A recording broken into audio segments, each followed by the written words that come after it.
Wow. We are the Brothers of Great Millstone, Charlotte, coming at you with another live lesson, live camp, through the spirit, power, and mercy of Yahweh God Shai. Alright? And we come out here week in and week out to proclaim the downfall of the wicked kingdom, Babylon the Great, alright? Which in the scriptures is known as Babylon the Great to you all, America, alright? And to proclaim to our people, the so-called blacks, Latinos, and Native Americans, that they are the true Israelites of the Bible, and that they are to repent or they will perish, pursuant to Luke 13:3. Alright, and with that, before we get started with this lesson, we want to give all praise, honor, and glory to Yahweh, Ba'ashem, Yahushai, Ba'ashem, Rakah Kodash. Double honors, as always, to our apostles and our elders of Great Millstone that taught us the truth. Peace, blessings, and mercy to the house of David, Habayaf Dawadan, as being risen in these last days. And to you we say Shalom. Shalom. Alright, and as you can see the vibration of this world, alright, we're starting to see these prophecies come to pass, right? Day by day, one day forward is a day closer to the Messiah's return.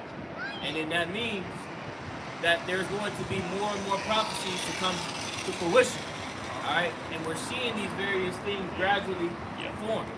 Alright, now with that, let's get that 2 Timothy, the 3rd chapter. Let's start there. This is the book of 2 Timothy, chapter 3. And I'm going to start at the top, verse 1. It reads, "This know also that in the last days perilous times shall come." Right, in these times, there's going to be perilous times. Alright, we're in the last days. How do we know we're in the last days? Can your brother get that in, matter of fact, I got it. No, I got it right here. 2nd Ezra chapter 5 and verse 1. "Nevertheless, as concerning the tokens," alright, and the tokens are the prophecies. "Behold, the day shall come that they which dwell upon earth shall be taken in a great number, and the way of truth shall be hidden, and the land shall be barren of faith." Okay? So based upon the prophecies, we have an understanding of the times that we're living in. Alright, we're nearing the time of great judgment that's going to befall the world due to all of the disobedience and wicked that's being perpetrated throughout the planet. Alright? You want that one further? I'm gonna finish this verse now. I'm gonna finish this verse and then we'll get that. Verse 2. "But iniquity shall be increased above that which now thou seest, or that thou hast heard long ago." In these times, iniquity, sin, is abounding. Alright? We're in a time where there's just a full rebellion against order and the natural way. Okay? The natural way of what the Lord deemed to be good. Okay? The Lord was never, when you read in Genesis, and the Lord on each day, what did he say at the end? And it was good. Yeah. Meaning it was perfect. It was confirmed that there was no need to amend it or change it. But this world, being backwards, they're trying to change and alter the way of the natural Yeah, order. they're playing. Right. Here in this state of Babylon the Great, everything is upside down, man. Everything that you see before you is literally contrary to the ways of the Heavenly Father, man. The way you live your day-to-day life is contrary according to the scriptures, man. I got something for you real quick. This is Habakkuk chapter 1, verse 4. It says, "Therefore the law is slack, and judgment do never go forth.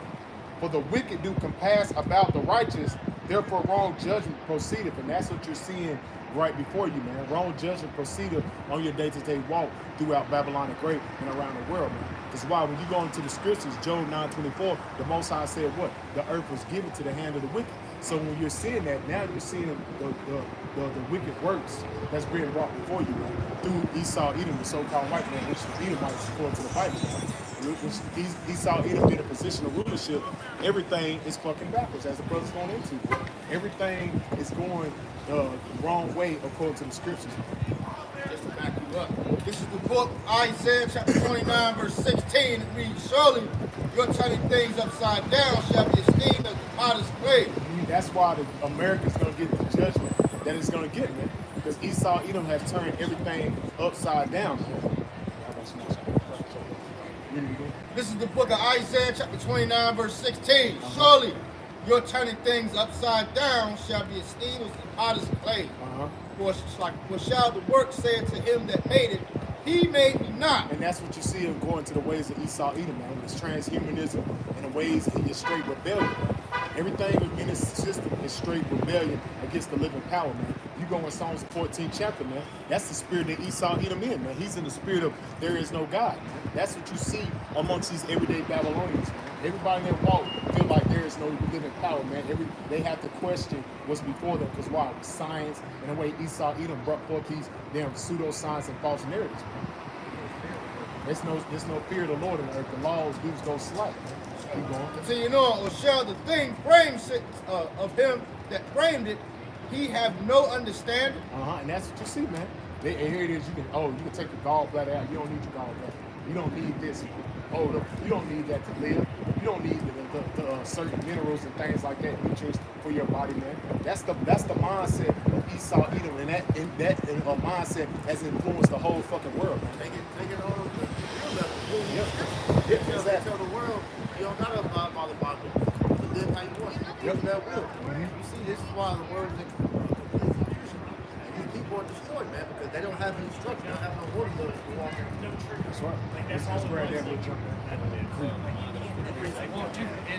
This is Proverbs 12. Like the first time? The righteous is more excellent than they. But the way of the wicked seduces them. Just adding what the brother's saying. Speaking about, man, you damn devils, man, they so damn wicked. And they seduce Jacob. Jacob will be just like these damn heathens. Do wickedness. Eat more wickedness. Outperform the wickedness that you damn devils doing, man.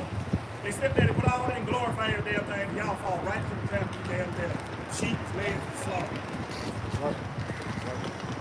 Hosea chapter 4 and verse 1. Hear the word of the Lord, you children of Israel, for the Lord hath a controversy with the inhabitants of the land. Going to the word controversy, right? It's a prolonged dispute, man. The scriptures talk about he's long holding his peace, man. So this has been a decades, centuries, eons of a dispute between Esau Edom and Yahweh Shem Yahushua. Yeah, because the Lord said he will have what? He will be basically fighting with Amalek forever. They have war with Amalek forever. But they're the ones in position of rulership. He said, there is a controversy with the inhabitants of the land because there is no truth, nor mercy, nor knowledge of the Most High in the land. Going back to there's no fear of Yahweh Shem Yahushua. That's why everybody moves as if there's no consequences for their actions, man. That's why Esau Edom, that liberty, that spirit that they push across the entire earth at this point, man. You know, it's causing people to live a life, you know, with fear of no consequences, man.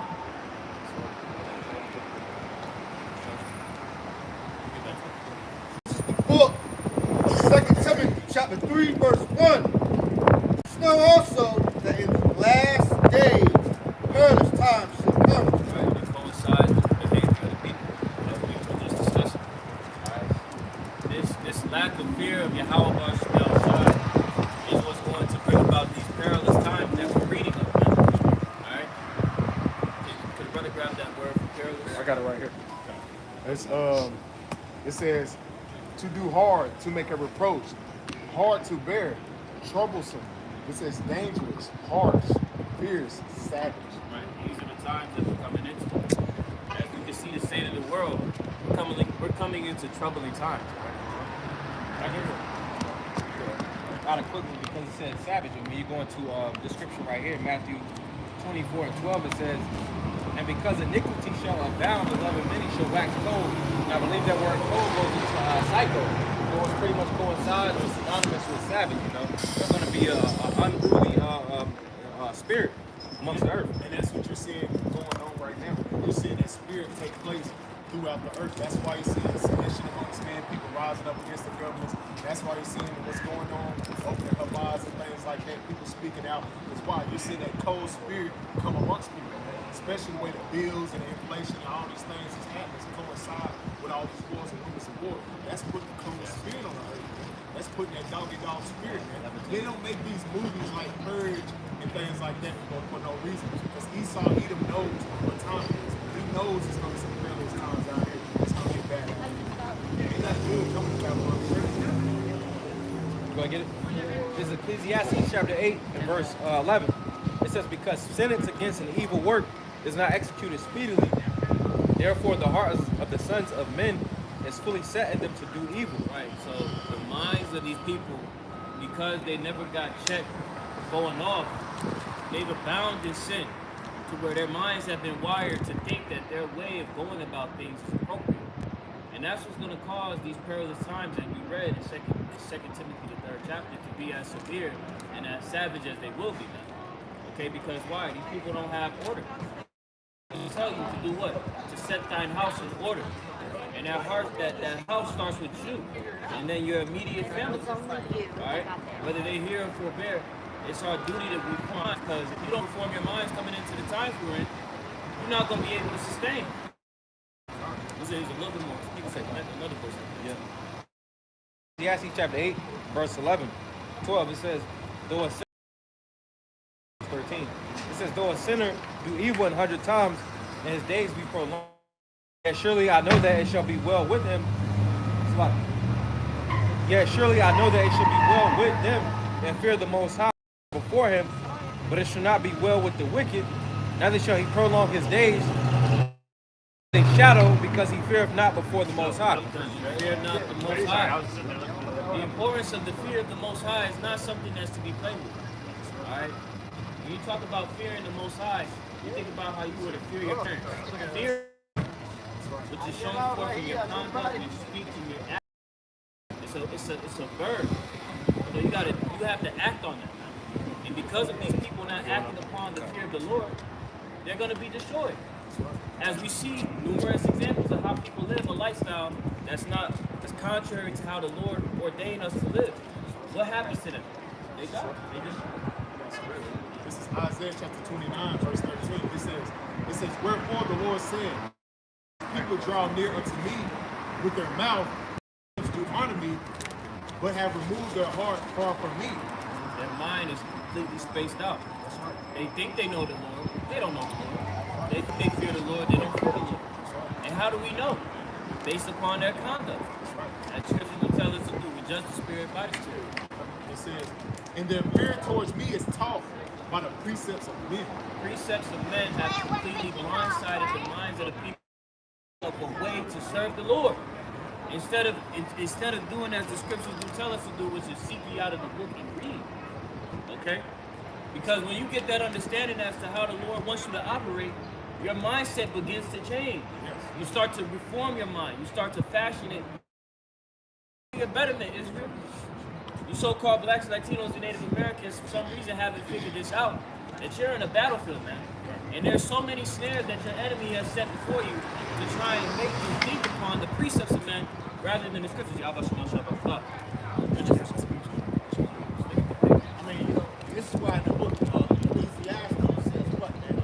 Ecclesiastes 12, verse 13 through 14, right? That man's all, right? You Israelites out there, you fear the Most High, man. You keep His commandments, man.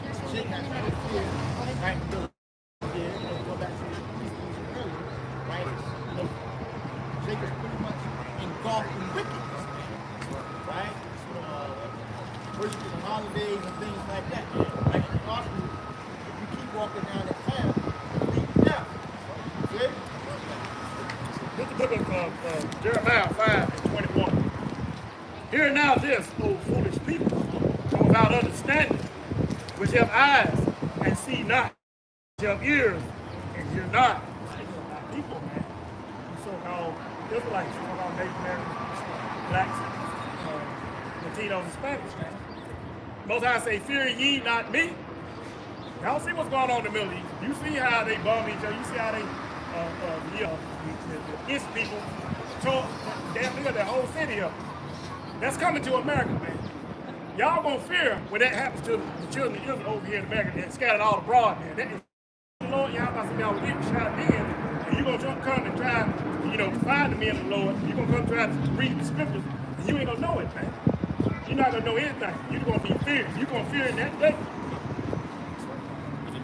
Yeah. Fear ye not me, said the Lord. Which will you not tremble in my presence? You're gonna tremble at the presence of Yahweh in that day. You gotta find a place to stand for the bounds of the sea, but not prevail. No, can they not pass over it? The power of the Lord, you don't fear that? You don't understand that your existence is literally hanging by the will of the Lord. Tattoo artist, I'd be The like, Lord want to go ahead and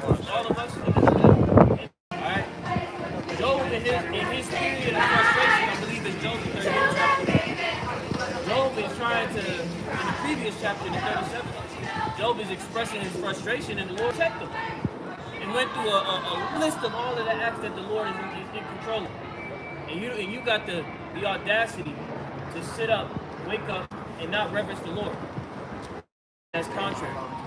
Got a quick one. This is Bahayim, Psalms 29 and verse 1. It says, "Give unto the Lord, O ye mighty, give unto the Lord glory and strength. Give unto the Lord the glory due unto his name.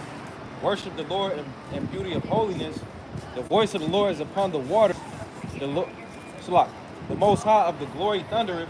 The Lord is upon many waters." It says, "The voice of the Lord is powerful. The voice of the Lord is full of majesty." Verse 5. Breaketh the cedars, yeah, the Lord breaketh the cedars of Lebanon. That's going into the Lord's power, because pretty much when you go into the cedars of Lebanon, it goes into those that's in a particular sort of rulership, you know. So the ones that's in power, the Lord can bring them down as well, you know. And we see that going on right now. Yes, sir. This is the book, 2 Peter chapter 3, verse 11. And it reads, "Seeing then that all these things shall be dissolved, what manner of persons ought ye to be in all holy conversation?" The times are coming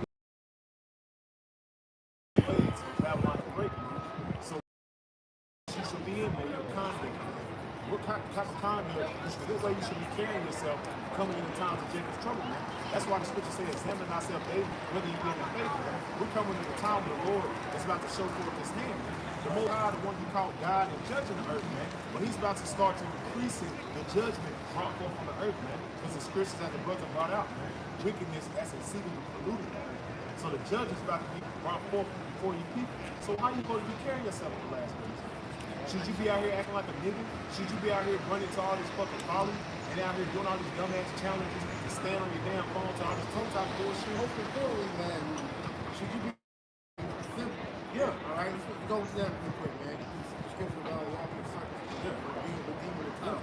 Get Ephesians 50. So this is the time that we see as far as Esau have to make his move, man, because we're here. All right, you see prophecy coming to pass, and the devil knows that his time is running short. Now he's in the mode of trying to scramble. But you know, that's it. Before you get that, Job 14 and 5. Can we get it? Come. This is Job chapter 14. We'll get verse 5. It says, "Seeing his days are determined, the number of his months are with thee. Thou hast appointed his bounds that he cannot pass." Right. So he sees that little bit of sand that he had left in the hourglass is almost Have a good one, man. So he's about to come with great wrath, like he tells in the book of Second Ezra, Second Ezra 16, and Revelation 12, man. All right, so he's scrambling. So right now, it's the time for you to be respect on everything you do. Like we've been saying, Spirit will echo in this week, man. One small mistake can get your ass murked out here, man. All right? So, and everybody else, because we're fighting. That's why the scripture tell you, to bring that blame upon the ministry, man. No pictures. Fuck it, man. There's a curse. At the end of the day, man, you got to be mindful of everything that you're doing. Go ahead. This is the book 5, and it's got at verse 15. And it reads, man, having a full apprehension, because this ain't the time to be foolish.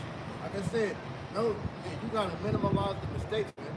Because once again, all right, it's a lot of agent shit going on, a lot of weirdo shit going on, man. All right, if we enter into these times, you can't be trusted, man. You got, because we can't have no mishaps, man. All right, everything is put on our microscope even more now, man. Because we know that we're here. And Esau, he is mad, so he gonna have niggas disguised as brothers. All right, he gonna have the straight out agents coming up, agent provocateurs, and whatnot, man. You got to make sure you on point, man. And in these scriptures, more than ever now, man. Ephesians chapter 5, verse 15. See then that you walk circumspectly. Fool. I like fool, man. Fool is simple. All right? We know better. We're children of the light, man. Children of the day. We have Yahweh Shem Shai, man. You're not supposed to be foolish out here. The scripture tell you that wisdom is supposed to, make a fool wise, man. Continuing on. Not as fools, but as wise. Redeeming the time because the days are evil. Redeeming the time, and what's the time? Man? We see the kingdom in that hand. Right. 17. Ephesians 5 and 17. Therefore, ye be not unwise, but understand what the will of the Most High is. What is the will of the Most High, man? To destroy Babylon the Great. All right? And that's going to be done by the Lord. So we ain't got to be out here shouting out no fucking bullshit now, man. DTA and whatever the hell else, brothers be saying. We got to cut that shit out, man. All right? This is not the time for mishaps, man. All right? I got two for you, bro. This is Matthew chapter 10 and verse 16. It says, behold, I send you forth as sheep in the midst of wolves. And we're sheep. We're defenseless. Harmless. All right? And that's the persona we're supposed to have, man. Okay? Being a sheep. All right? Go ahead. Be ye therefore wise as serpents and harmless as doves. I'm not gonna talk. God, this is Matthew 10 and 16. Behold, I send you forth as sheep in the midst of wolves. We're sheep in the midst of wolves, man. All right? At any time, okay, persecution can come. All right? Defamation of character. Even your life being threatened, man. These things are being set up as we speak, man. Okay? But we're not to fear because we know Yahweh Shem Yahushua is with us, man. Okay? If I may add, a sheep, it's pretty much harmless.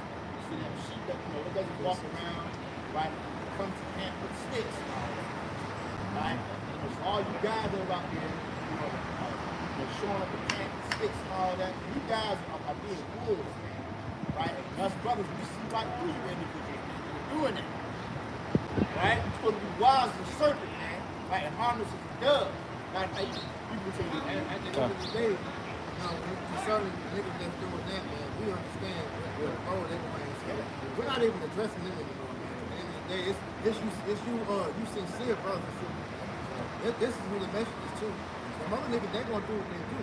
They're gonna be the first ones Esau roll on.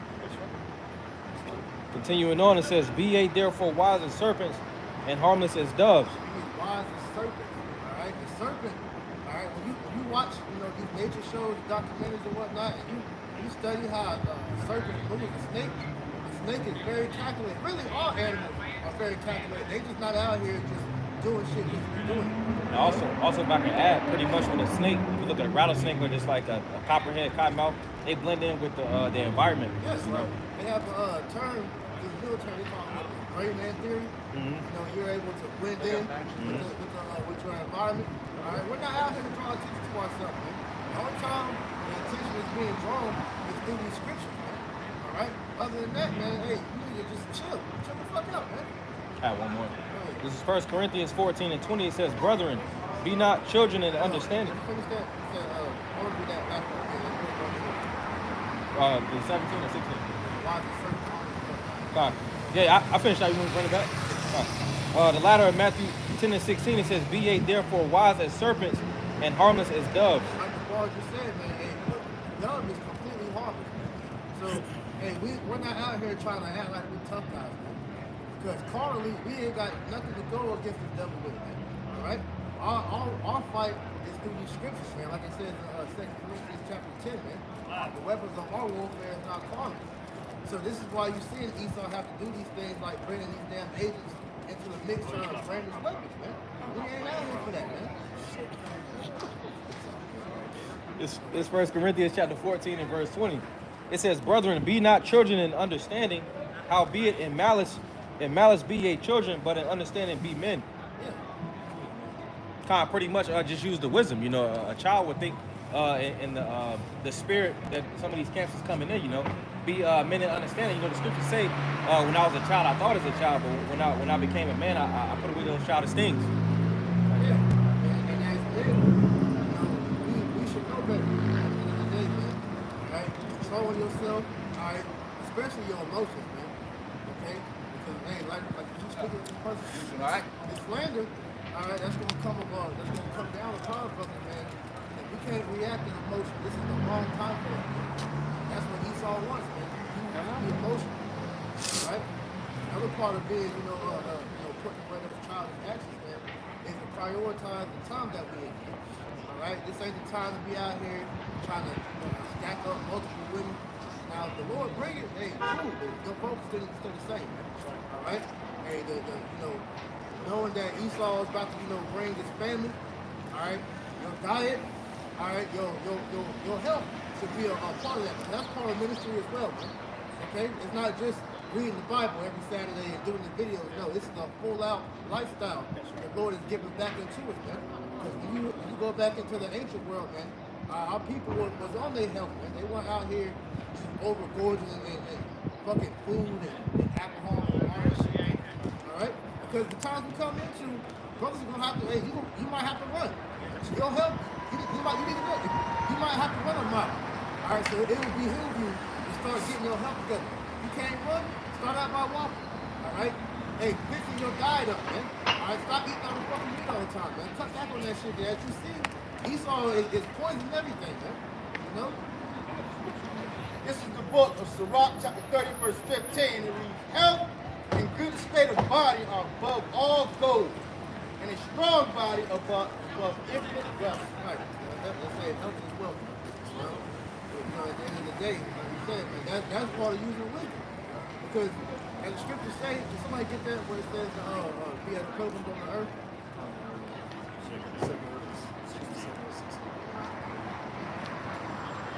This is the book of 2nd Ezra, chapter 16, verse 40, and it reads, O my people, hear my word, make you ready for thy battle, and those evils be even as pilgrims upon the earth. Right, so at that time, brothers might have to be on the move.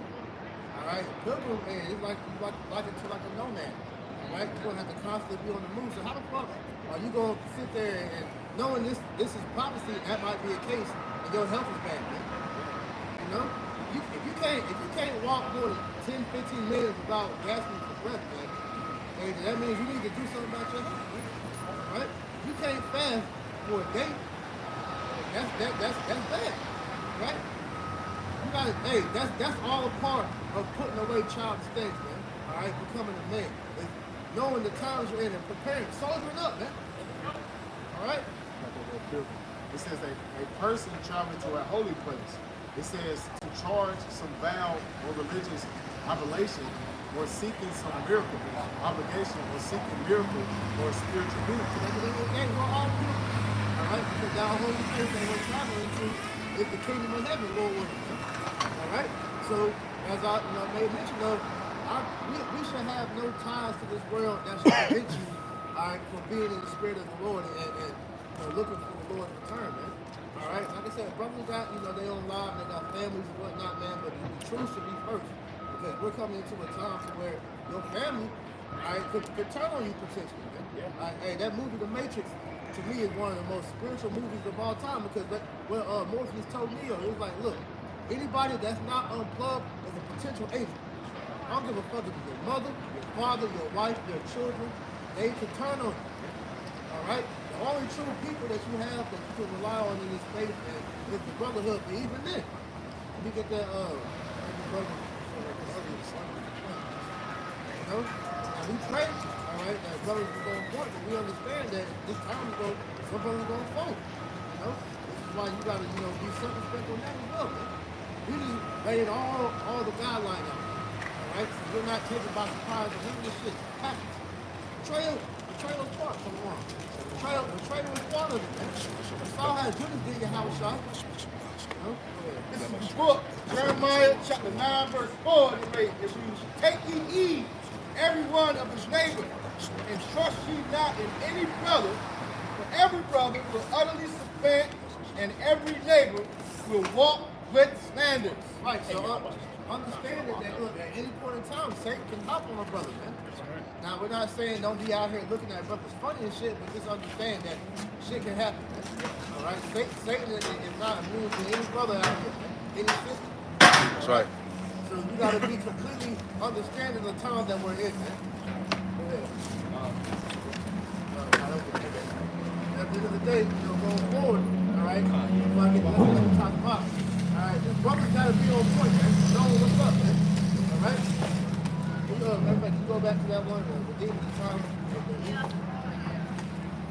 Sean, you said you had something, right? Oh, yeah. Go ahead. 2 Corinthians chapter 6 and verse 3. It says, giving no offense in anything, that the ministry be not blamed. That's right. Going back to the point that I was going on earlier. You know, hey, brothers need to be on point with everything that they're doing, that they're saying in videos. You know, because hey, we talking about the solar farmers. That what's it called? That slander, that debates, all that's about to come out. Man. That's right.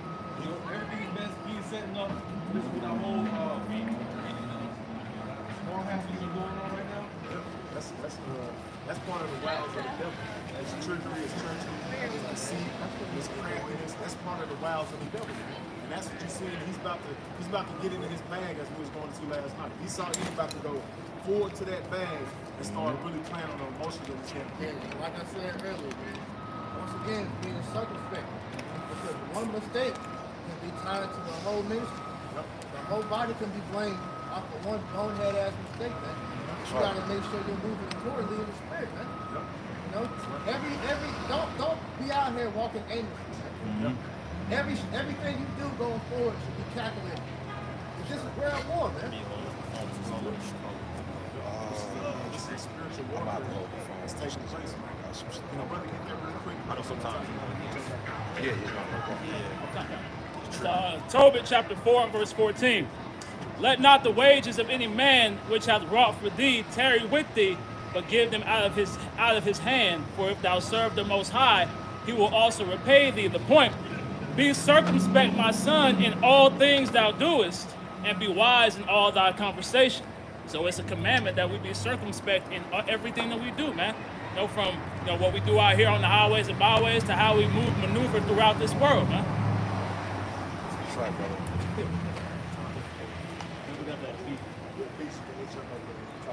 This is the book. This is the book of Ephesians chapter 6, and we'll start at verse 10 and read. Finally, my brethren, be strong in the Lord and in the power of his might. That's right. As the Lord said, gird up the loins like a man. You gotta be strong in the Lord. You gotta put your trust in God. We're coming at a time when you really have to put all your chips in with the house I see on the shot. You can't be wavering. You can't be doubting. That doubt will get you killed. All right, keep going. Continuing on, verse 11.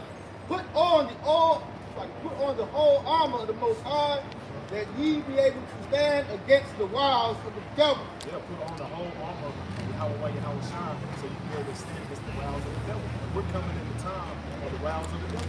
That's why you have to circumspect amongst your walk. You gotta be able to see what type of shit this devil's lining before you. Because he's coming with everything. He's about to, like we said, he's about to go into his bag. And demonization is going to be real. It's not going to be a light thing. This fiery trial is not going to be a light thing. It's going to be very, very hard. That's why the Lord says, what? Fire on the right side, or on the left. It's that straight. That's what the times we're coming into. That's why you got to put your trust in the Lord. Keep going. Verse 12, Ephesians chapter 6, verse 12. But we wrestle not against flesh and blood, but against principalities, against powers, against the rulers of darkness of this world. And that's these elites, man. The guys that's actually controlling the shit behind the scenes. The Amalek, the small hats, the ones that's trying to line themselves with their cause, man, so they can bring forth the demonization. That's what you're seeing taking place, man. The wiles of the devil, man. The guys that's actually sending up these enchantments behind the scenes with these wicked ass holidays and all this pseudo signs, all this shit that you see behind you is actually nothing but a fantasy. He's actually got witchcraft and divination behind it, bringing it very, very important to the Lord. That's why we got to be circumspect on our walk. Because this shit got to get serious out here. There's going to be a time that never been seen. So what more so the men of the Lord, the ones that's calling on the house by Shah. He saw Edom, he's watching. So you got to be circumspect. As the brother Prince said, man, you can't take this as a light thing. This is very, very serious. Every sin. Yes. Right? And this is life and death. Yes. Your life has got to be seriously put in jeopardy for doing this work. But we understand this is part of what we signed up for. You can't expect, all right, to go into this thing, all right, knowing that we're talking about the destruction of the very kingdom of the nation that we are currently under. This nigga not to do nothing about it. This is the very definition of sedition. That's one of the main charges they're going to try to throw on brother. All right, this is why now more than ever is Street fight easy. I think Wade can turn down game 6 Monday. Let's do it. 1, 2, 3. Walker Weekend, Dindal without man. You gotta see him out of that.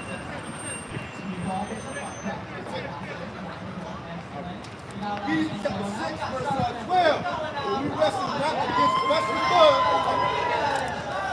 Verse 12. When we wrestle not against flesh and blood, but against principalities, against powers, against the rulers of darkness of this world, against spiritual wickedness in high places. Verse 13. Therefore, demons are active. These demons are more active than ever. Alright, so as you see Esau bringing out the you gotta tap even more into the how about Shema.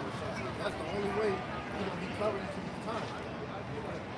If I could also, when you look up that word for wickedness in that verse, it's G4189, it says evil purposes and desires. It says concretely plots. So they're plotting against the sin. You know? And it says in high places, these elites are avidly trying to come against us in any way possible. Go back into the whole definition before they changed it and went into a hierarchy of movement. They're communing with the spirit. That's not how to bring it down. Spirits are saved, any part of this divorce. Don't forget that video that came out from the year in which pretty much saying that they're waiting for that green light to pretty much begin they said they know who the Christians are, they mean the Christians, they mean the true Israelites by the smell of their blood. They're ready to come down and start killing Jake out here. So once again, knowing the times we in, man, this is more important for you to get into the scripture. Alright, to get closer to the Al Bashir Shine. That's the only way you're going to come out here. Ephesians chapter 6, verse 13. Wherefore take heed unto the whole armor of the Most High, that ye be able to stand in the evil day, and having done all to stand. This is the book, Ephesians chapter 6, verse 13.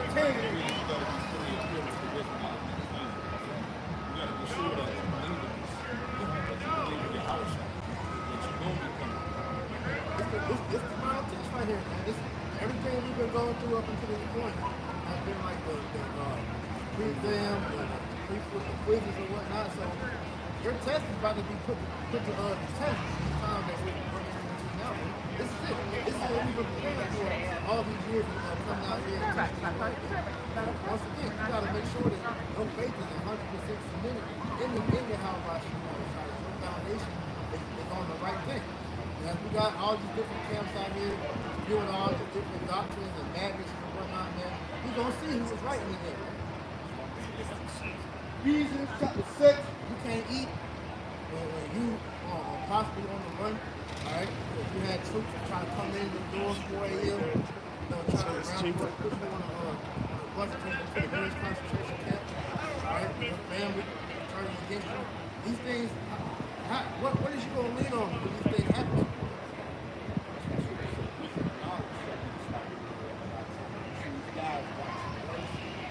Brothers out there, you see the brothers, now the time so you gotta be circumcised. Most important, every time brothers bring it out, in that verse, I always hit the whole thing. The most important part of that verse is the end. It says the fear of the Lord is your treasure. That has to be brought out every time you bring out Isaiah 33:6. Because without the fear, you're not going to have any stability. Because that fear is what's going to keep you from doing to destroy you on that day.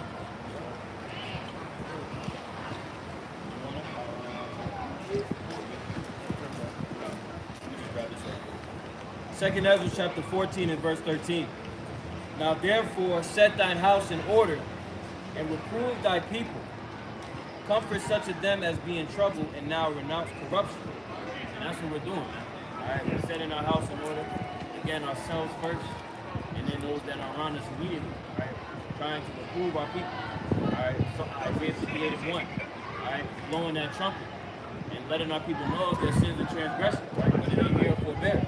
And these are like the final warnings that are going out in the spirit of the Lord. Yeah. All you jakes that's been around, some new brothers that's coming in, new sisters that's coming in, being introduced by natural Israelites, for those that's been around.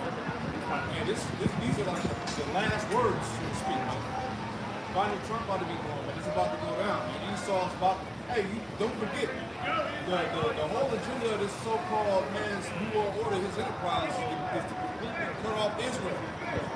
These devils know who we are. All right? We are the sons of the power. We are the chosen people of the Lord. Right? So they want to get rid of us, man. This goes all the way back to Psalms 83. The crafty council of the nations, man. They want to get rid of Israel. Because if Israel is still here, they can't prolong their society, their kingdom, man, their power. So it's all about exterminating the Israelites. You understand how serious this shit is, man? This is why, just brothers and sisters again, man, you gotta understand what this is about. A lot of you still look at, this whole Israelite thing as just something to get together, all right, drink, party, to have, fun. Okay, we're the Israelites first. No, man. When brothers congregate, we congregate with a purpose, all right, to build and to make sure that we're on point, and also to push the work. Man. These other kings out here, when they get together, it's not the so like what you said, man. All right, you gotta be fully, all right, in the right state of mind, man, and make sure that understanding. If you have the ears to hear and the eyes to see, you can see everything how Yahweh Shai's been moving these last couple of weeks, man. You can tell that they're about to wrap this shit up, man. Hey, you had that solar eclipse, that just happened, and they had the whole map of the earth.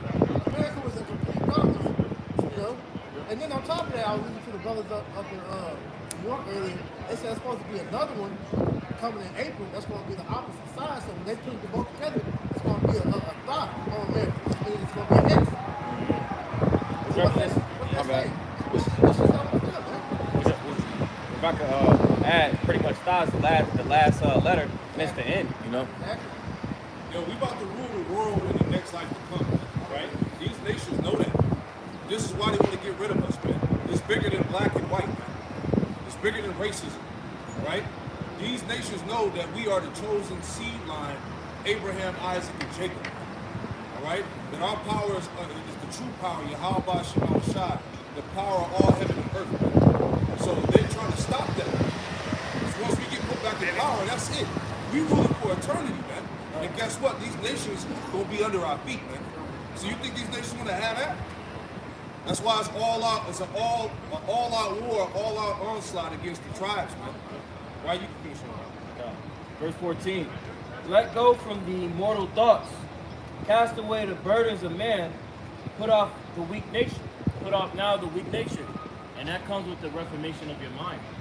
All right? Adhering to what the will of the Lord is. All right? As the brother was reading in Ephesians 5th chapter. Right? It talks about that. I believe it's the 18th verse. Can somebody hold that right quick? I don't think we touched on that.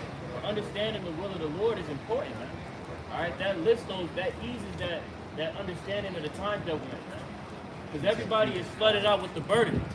The burden of not understanding what's going on. Being in a state of perplexity. Look at that. This is the book of Ephesians, chapter 5, verse 18. And be not drunk with wine. Ephesians 5 and 17. Wherefore be ye not unwise, but understanding what the will of the Lord is. Right, understanding what the will of the Lord is. What is the will of the Lord? All right, to do away with Babylon the Great.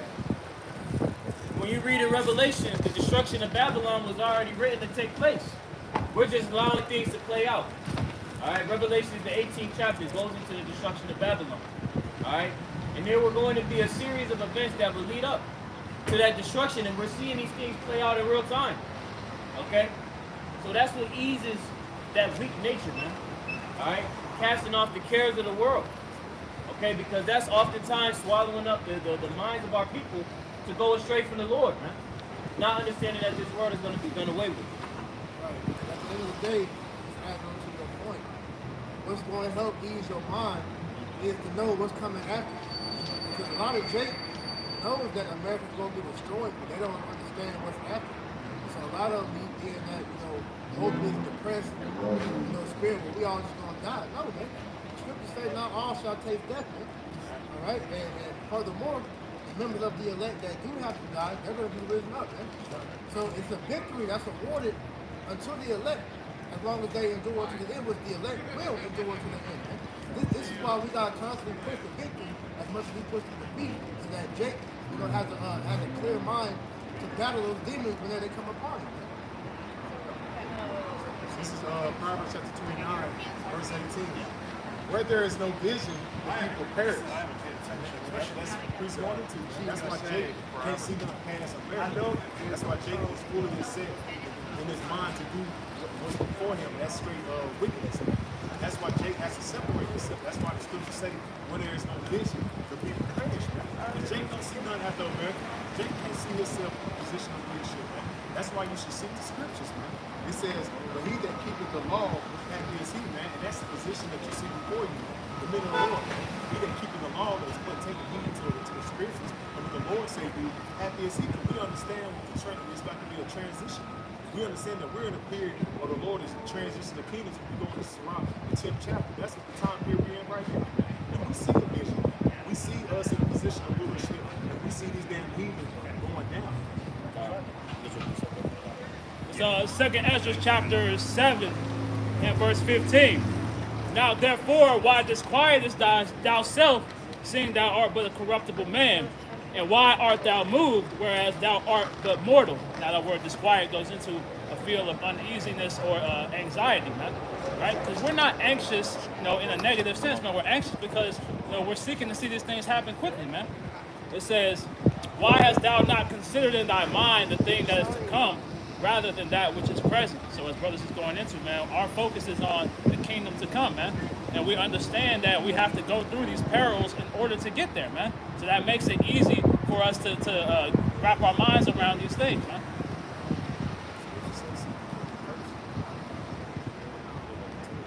This is the book of 2nd Ezra, chapter 14, and we'll start at verse 14. It reads, let go from these mortal thoughts, cast away the burdens of man, put off now the weak nature, set aside the thoughts that are most heavy into you, and haste ye to flee from these times. Right, haste ye to flee from these times. How do you do so?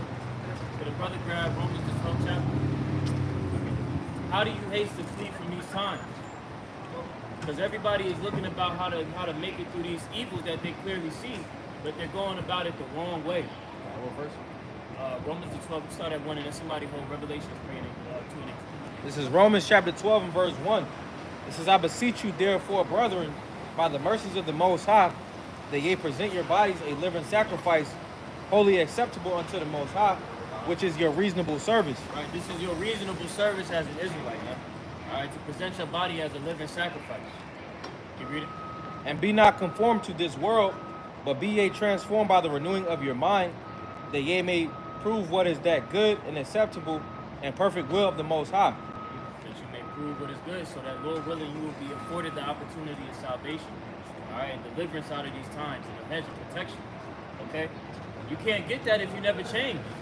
You can't get that if you never reformed your mind. Isaiah 52 and 11. Depart ye, go ye out from this.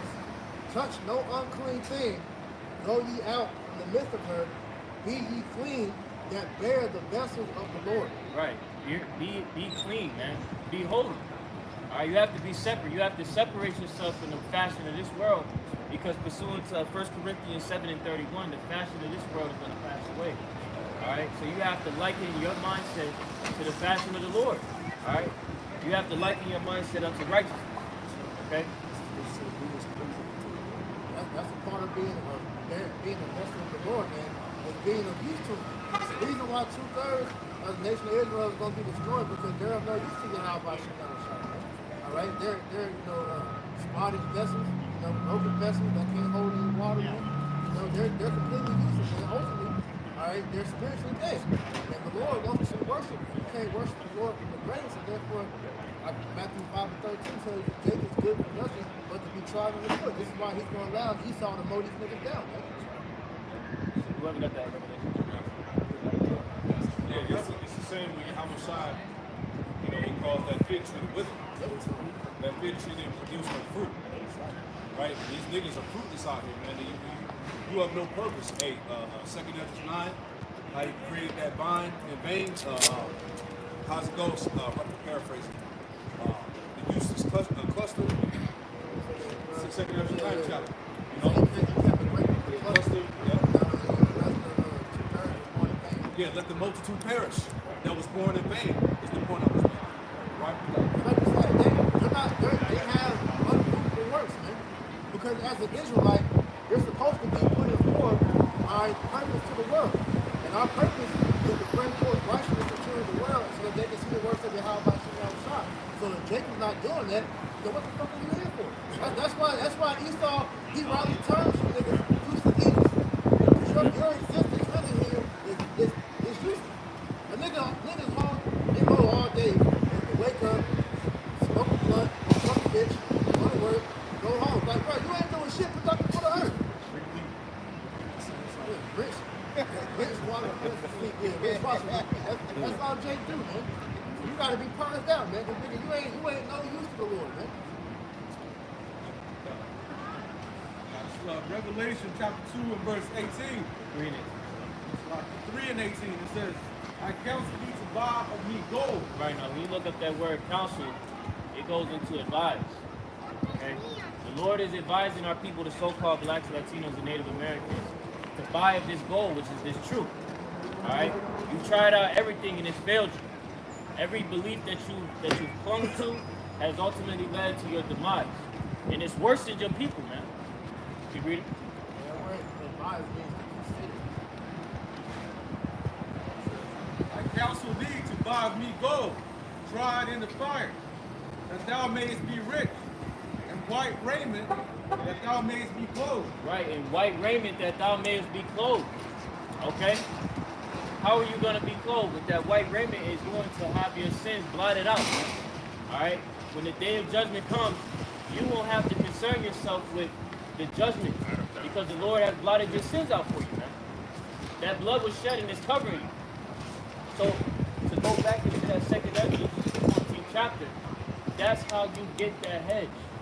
Okay? Just as in the time of Egypt, it's spiritual. The blood over the doorpost, this is symbolic of that. Right. And it takes you. You can't just think that you're going to get it without reforming yourself. Lord demands for reformation. Okay? As we have read in Romans 12 chapter, read that living sacrifice. If I can mention too, because pretty much the Lord said that when he comes back, pretty much that wedding feast, I think it's in Luke, the 22nd chapter. The man that came without a wedding garment, at Matthew 22, But I got another one. This is Tazapanya, Zephaniah 1 and verse 8. It says, it shall come to pass in the day of the Lord's sacrifice, that I will punish the princes and the king's children, and all as such are clothed with strange apparel. 2/3 is going to be destroyed, because they don't have on that the royal garment. You over here walking into the building with some clothes from 2000 looking crazy. Baggy clothes, long tee, 4X, like, what the hell you know?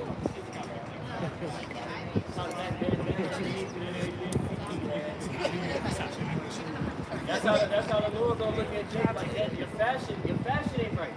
You're not coming with remember the 1 Corinthians, the 7th chapter. The fashion of this world gonna pass. You're not gonna walk in with that old drip. You gotta come with the new, the eternal spiritual, the spiritual drip.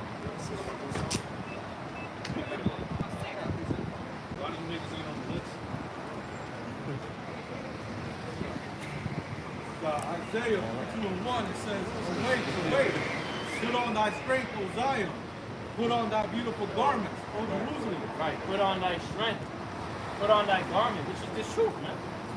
Okay, that's your strength. Israel, you got all the accolades, you got the physicality, you got the mental aspect.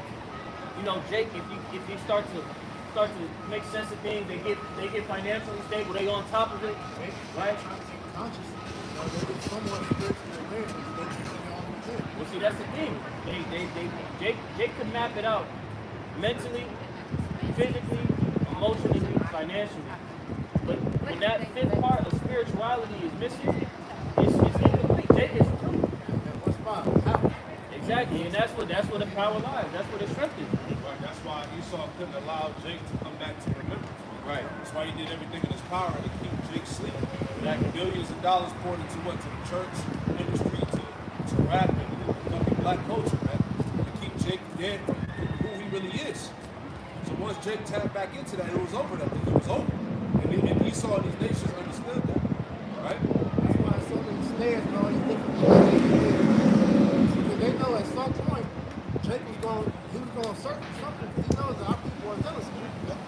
This is why all these snares are out here. All right, quickly. This is Yahweh Dayat, Judah chapter 5. Slap, my bad. This is Isaiah 52:1. Awake, awake. Put on thy strength, O Zion. Put on thy beautiful garments, O Jerusalem. For the holy city, the holy city.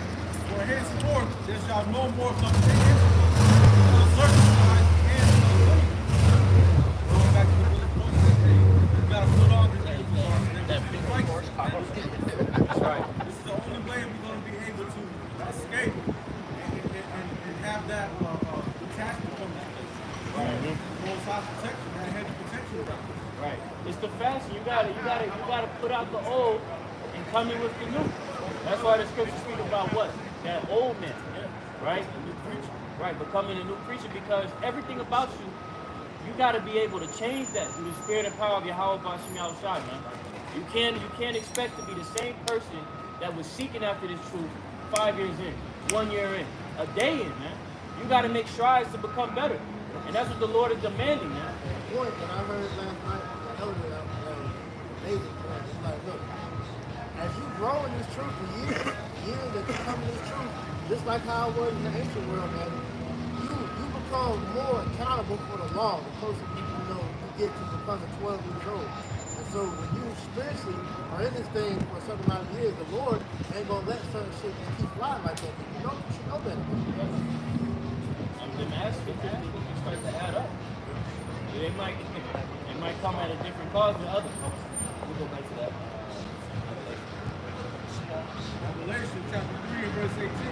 Just don't feel like It says, and that the shame of thy nakedness do not appear. right, the shame of thy nakedness do not appear because you put on that garment. You're wearing the truth. You have the truth. Exactly. It says, and anoint thine eyes with eye salve, that thou mayest see. Right, having that spiritual foresight, man. Understanding the times and seasons that we're in, man. As the brother Tazamak had called for earlier in 2 Peter 3, right? What manner of conversations ought you to be in? You can't know that if you don't have that eyesight. You're going to think about having the conversations of the world. Caught up in all type of bullshit and folly, man. That's why you see the camps out here lost, man. You know, they have the initial covering as far as knowing that they're Israelite, but it's deeper than that because while we always say, all right, you're not gonna get saved just because you know knowing that you're an Israelite. All past captivities up into America, we knew we was Israelites. We still was in captivity. So what make today is different. But this captivity is the worst one out of all of us. You gotta be even more, all right, contrite in your spirit to know that we need the Lord.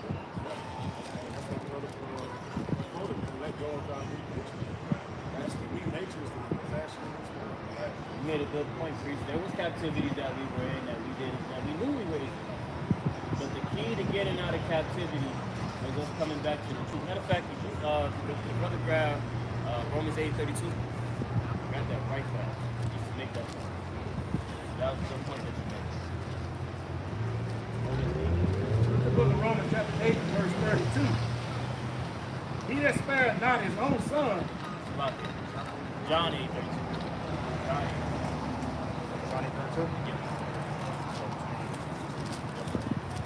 The book of John, chapter 8, and verse 32. And ye shall know the truth, and the truth shall make you free. Right. In order to get out of this spiritual bondage that we're in, we have to adhere to the truth. And a lot of our people aren't willing to do that. Caught up in all type of folly and madness. Let's go back to that. Which essentially goes back to the curses. I believe it's Deuteronomy 28 and 28. The Lord, it said, the Lord shall smite thee with blindness and madness an astonishment of heart, you know. Yeah, that's why everything that Jake put his hand to never prospered. Protesting, rioting, all these different political movements, church, selling out, and they don't do shit for Jake. He's still in the same condition, right? That's how you know that this situation we're in is of divine circumstances. We'll take your shot to get us out of here, man. Nothing else. We're a wounded people, I said the first time. All your lovers have forgotten it. Jeremiah the 2nd chapter, man. That's why it's why 10 and 8, I believe it said that the physician trying to follow the wrong disease, man. And hey, they said we're afflicted right now, so the house shall go come heal. The scripture say, all right, he's bringing healing in his wings. Also, it's considered being in a position.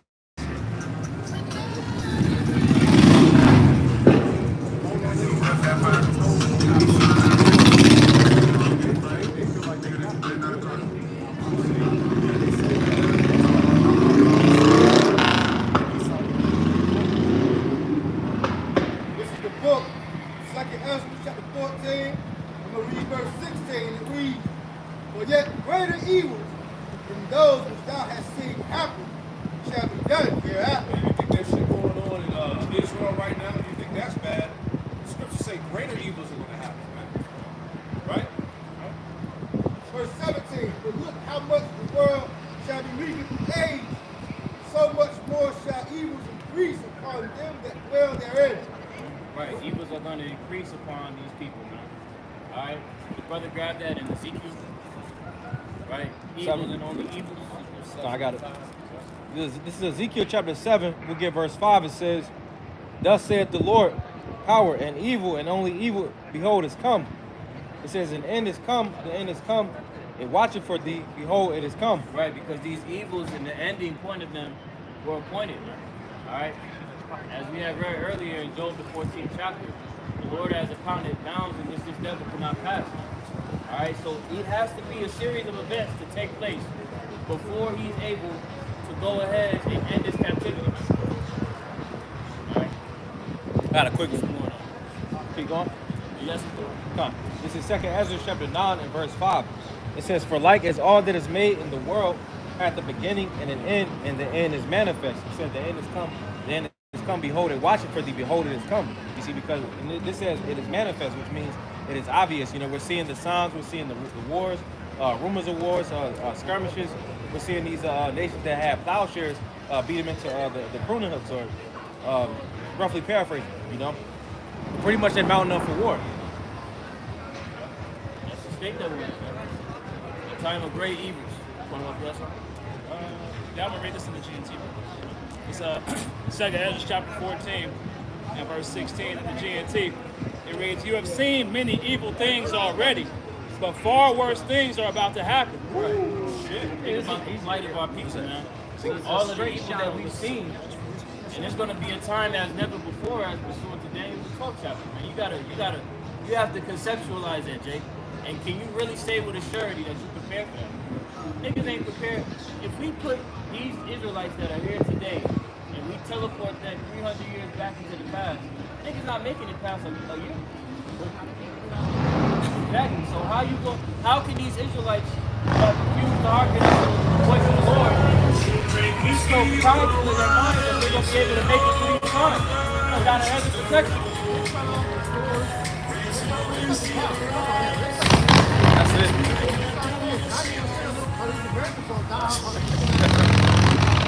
That's it, man. Everybody Obese, morbidly obese, out of weight, can't walk no more.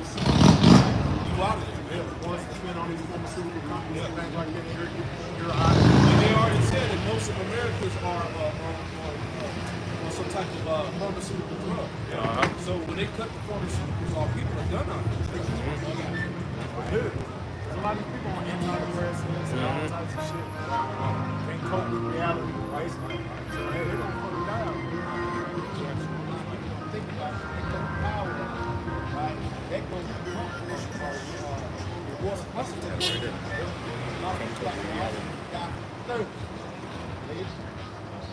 Greater evils, man, are coming. They don't know how to build the water. They don't know how to do it.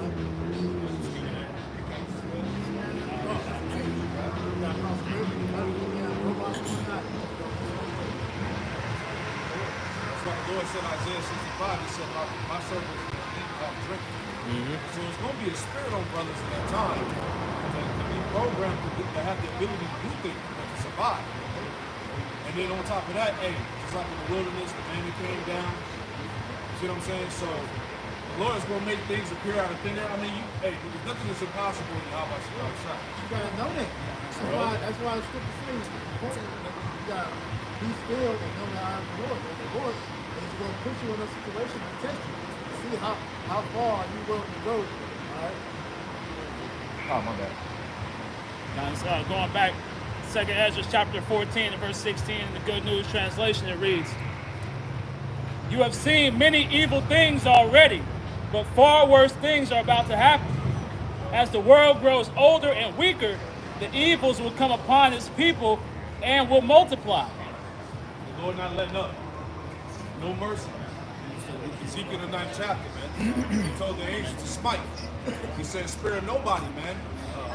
Little women, young women, girls, maids, everybody, men, old, young, you know. Everybody gonna catch the heat.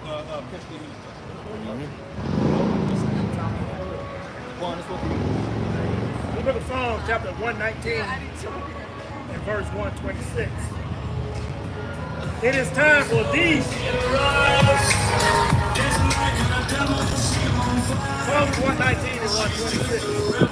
It is time for these, Lord Yahweh, to work. For they have made void thy law. To the middle of the night, so I dancing in the back of a big old truck. With the tailgate down and the bottles turned up. Slapping these tracks from way back. She like to cut right. We're ready, man. It's like enough is enough. How long must this shit go on, man? How long, Lord, man? Jake is getting waxing wickeder, more wicked every day, man. The nigga woman out of control, she can't be stopped. This bitch is a T-Rex, man. Just want to go loose, man. You know? Can't be stopped. Niggas out of control. Right? These little niggas running around, robbing, looting. Flash mobs.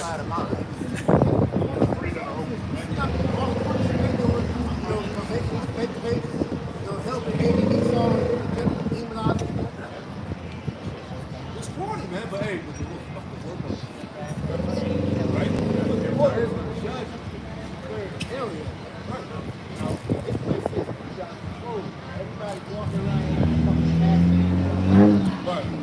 You know, so we can't wait till the Lord's by answer every question. That's the only solution. This is the book, 2 Ezra, chapter 14. I'll read verse 17 again. For look how much the world shall be weakened through age. So much more shall evil increase upon them that dwell therein. For the truth is fled far away, and leasing is hard at hand. For now hastens the vision to come. Somebody pull up the definition of leasing. The scripture say leasing is hard at hand. Right? Pull that up. Leasing, yep. This is the word leasing in Why the is Greek that? dictionary. It says the act There's of no lie, openings that we're gonna lie, a falsehood. It says A lie, a falsehood, basically a false report. There's a lot of bullshit going on out here, man. Media, false narratives, the shit that they're painting about us, the stories how they're trying to tie us into this radical Islamic bullshit, right? A lot of false reports, man. Thou shalt not raise the false. Come on, man. Right? So this place here, you know, it's pretty much like what you see out. Right? Every day, all day. Bearing false witness against him. Right? Esau ready to come against him. Right? That's how you know we're in here. And they kept on something. Scripture calls Esau the accuser of our brethren. That's all he does all day long, man. God is planning how to accuse certain acts, man. Especially the prophets. Right. It's gonna come out soon. false accusation.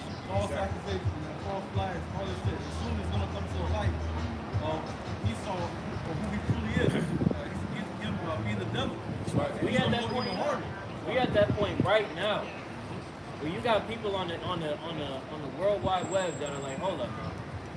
This shit ain't adding up. You say this, I can't say this. You controlling the speech. Why can't I express my thoughts and opinions on the topic? Why are you controlling the narrative? And he's at the point where it's like, damn, y'all got me. Y'all got me red-handed. Now he's about to, as the brothers are saying, he's about to pull out every trick in his bag that he's known to have, and he's going to utilize it in his fullness. He ain't no time. Leeson is hard at hand. They can't deal with us in the spiritual matter, so they got to resort to low blows. If I could add to, pretty much it's a critical situation for you. So when you go into the word critical, it means he's being criticized and pretty much he's at that point of danger. You know, so he's going to do everything in his power, like brothers are saying, you know, to somewhat, I guess, maintain his power, but he's not going to be able to do that. You know? This is Psalm chapter 5, verse 6, and it says, "Thou shalt destroy them that speak least." Yeah, see, the Lord's going to destroy those that speak leasing lies that are bringing out false reports. Right? Because the Lord did tell us in Psalm the 7th chapter that all that shit you're doing is going to fall back on your own head.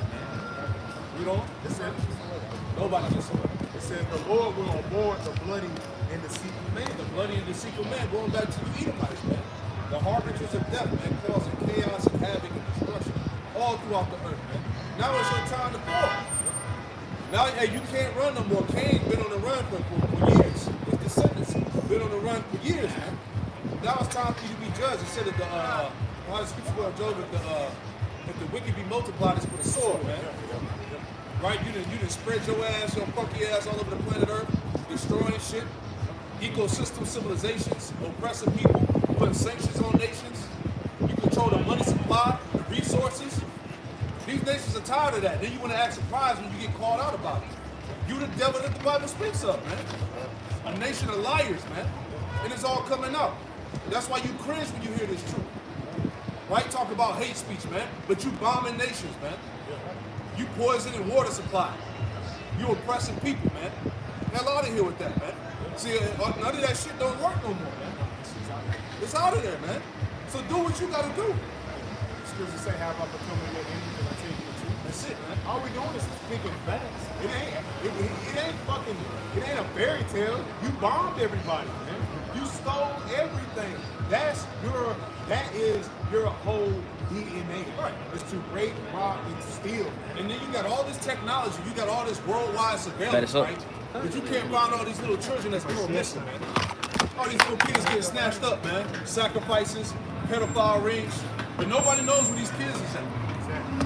Right? With all this technology that you got, man. But you can't figure out where these kids going missing. So the hell out of here, man. Walmart, you going to Walmart, whole wall full of missing children and shit, and then you talking about donating. What type of shit is that? Pop said you damn help find the children. Nigga, that ain't one of these goddamn Walmart trucks, nigga. Where you goddamn shipping, you shipping them around the goddamn world. In a big ass locker. In a big ass locker, goddamn froze the fuck up. Get the hell out of here, Yeah, man. these adoption centers, see, we know how you get down. Yeah. Adoption centers doing them kids wrong. I have no clue about that.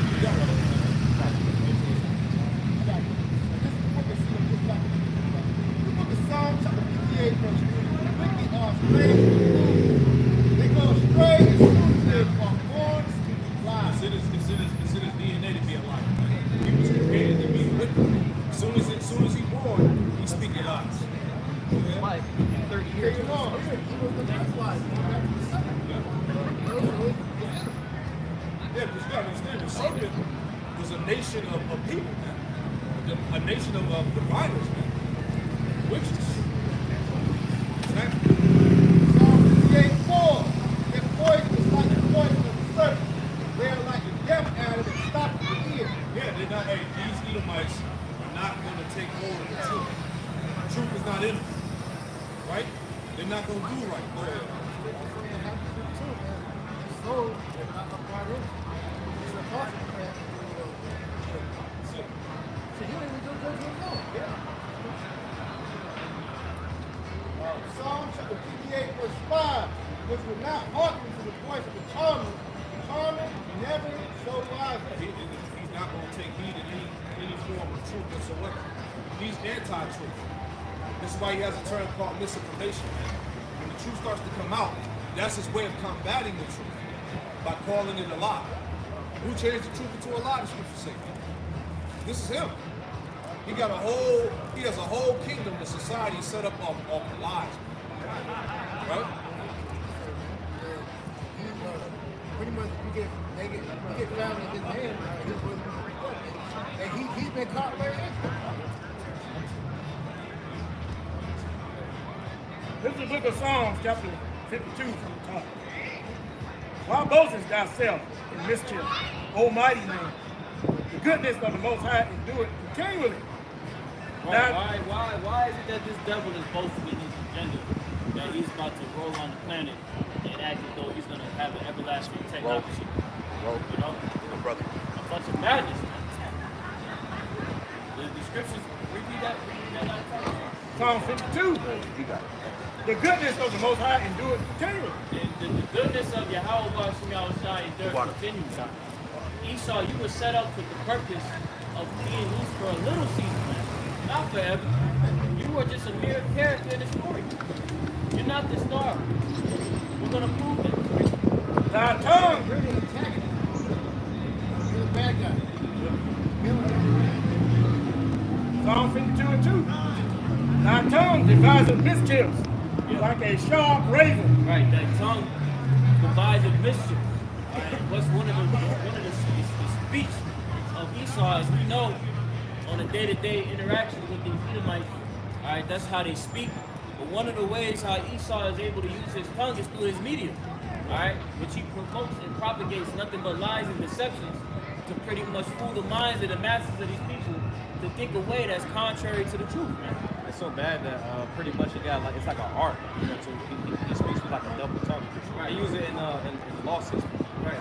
You had that video that I had sent to brothers, the manufacturing consent, where you had this Edomite, so-called looked to be an Edomite, but he was breaking down the inner workings of how the medias, they all work together with sister companies and they're all under an umbrella of working together, and they promote certain agendas that these businesses that they're tied to work with. All right, that's why you saw when you had the C-19, what was being discussed all over the fucking TV. Jab, jab, jab, jab, jab. Take this, take that, take this. Oh, this death, right? Because that was being promoted and propagated through the manufacturing consent of these various companies that work in this industry. This guy, he's working for the media. He said the media is lying. He said, I've been a journalist for 25 years. I was taught to lie, betray, and never tell the truth to the public. I was paid by the CIA, secret societies, and American billionaires. Journalists are used to manipulate the people. And you see that, man. That's what you see that now. Every so-called woke culture that everybody sees, especially when Crown Royal was coming out. They see that the media was manipulating the minds of the people when it's coming to take the juice. But they've been doing that shit. It's called Operation. They've been doing it for a long time. Mainstream media is, like I said, information that you saw once from school to nothing that you see, especially from mainstream media. This is all manufacturing TV and just this is like I listened to Brother Eric on the phone. You notice how after every quote unquote crisis, Esau always has a boogeyman that he knows about. Yeah. It's never failed, man. Just like right now. Who's the boogeyman? People are standing up for themselves over there right now.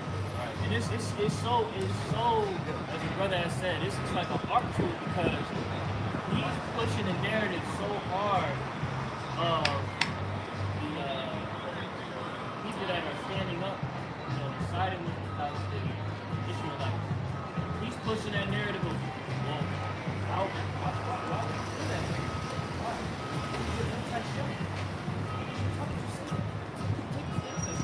and these people, they're just literally pointing out the fact that there's been an apartheid state over there for decades. And they're not even mentioning the fact that people aren't saying they're not saying that they're supporting Hamas. But Esau has done it so effectively this shit repeatedly where he's gaslighting the fuck out of everything. The thing about it is, like you mentioned, our time in that land going on for all these years, nobody gave a fuck about the shit until it got put in with this whole, Hamas attack. Yeah,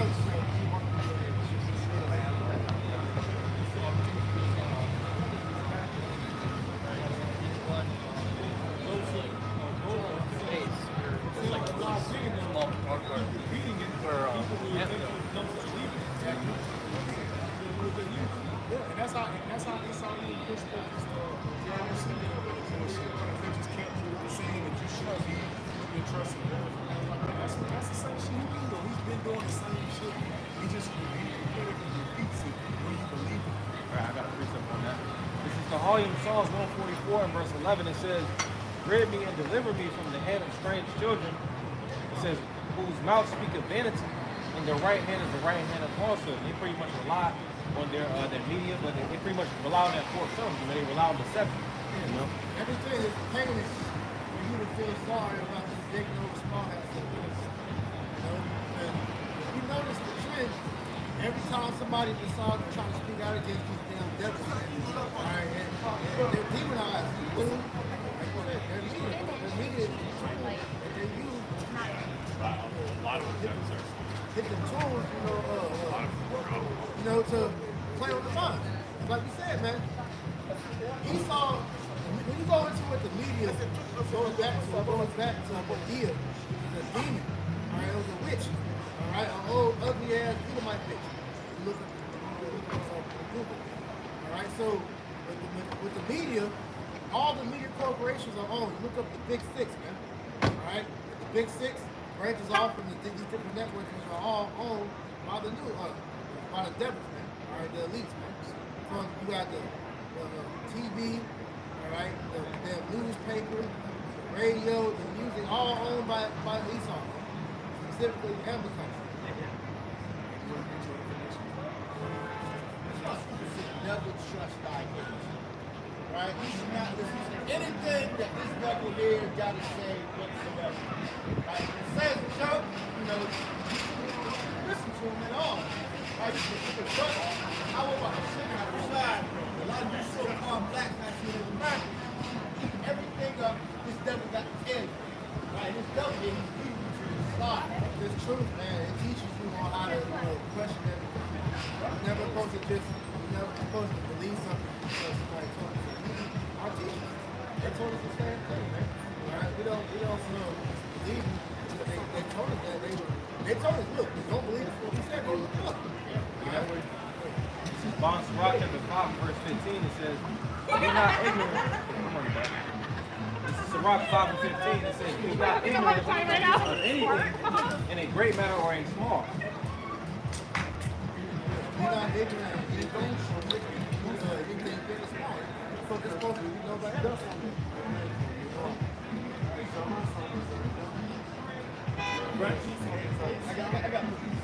This is the book, Proverbs chapter 14, verse 15.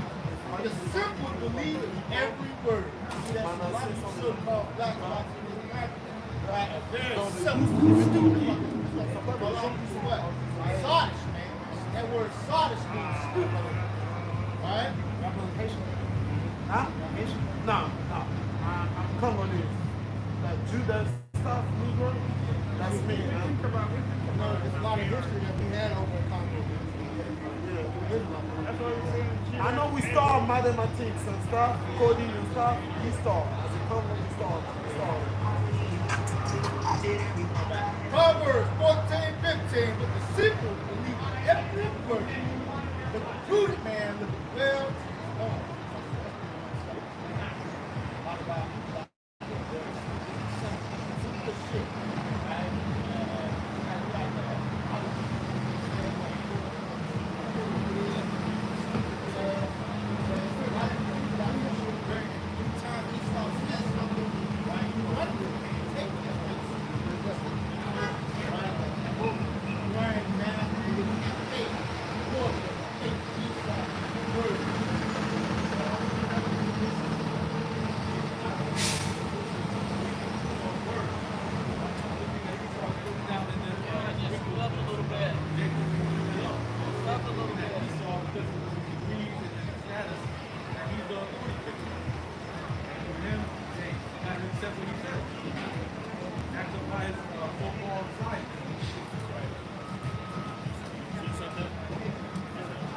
Psalms 52, verse 2. Thy tongue devises mischief like a sharp razor, working deceitfully. It's like newsweed, they working deceitfully. They turn like a sharp razor, lying. It's like when they came over here in America. What Gad said, white man speak with forked tongue. All he did was lie, break tweets, man. Told, just manipulated everything, man. You know, for the advantage of themselves. They actually who initiated what they call an Indian giver because they wanted to keep up at the end of the bargain. Yeah, they're gonna have another put that shit back on there. That's bad our fault. No, you're the original Indian giver. Psalm 52. He's issuing the same story that you see. So, like you said, like you saw Esau do Gad, where okay, we made these triggers, we pound shoot these plots of land throughout the country, and then over time, all right, Esau began to move them more and more to where they're on reservations. That's the same thing that happened to them damn Palestinians over there. You know, even though like we say we're not pro either side, man. Both of them niggas are damn heathen that's going to be kicked out that land, man. But you go into the history of what happened with that land, all right? Through the British, they pretty much gave them authority over that land with the Balfour Declaration, and they agreed to split the land. And over time, when you go into the history, they began to take more and more of it back, and this is why you're seeing that taking place over there now. Esau wants that whole land to himself. If I can add to so-called Lord, what's his name? Yeah, Rothschild. The Balfours go back to the Rothschilds. Because that's not the policy of the pilgrim. You're going to prove as you're going into time again. This is Revelation chapter 20.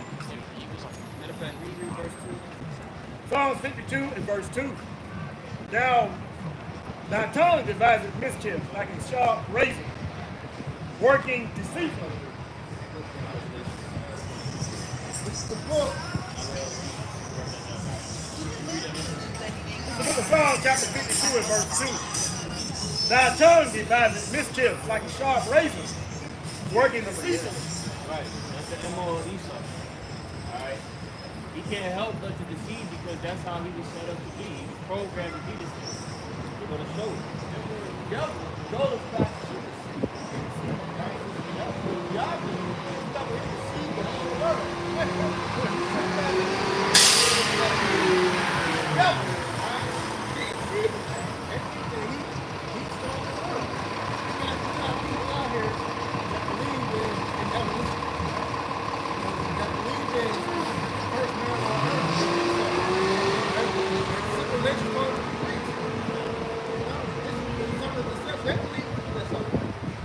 They believe that the Lord is Savior, all right?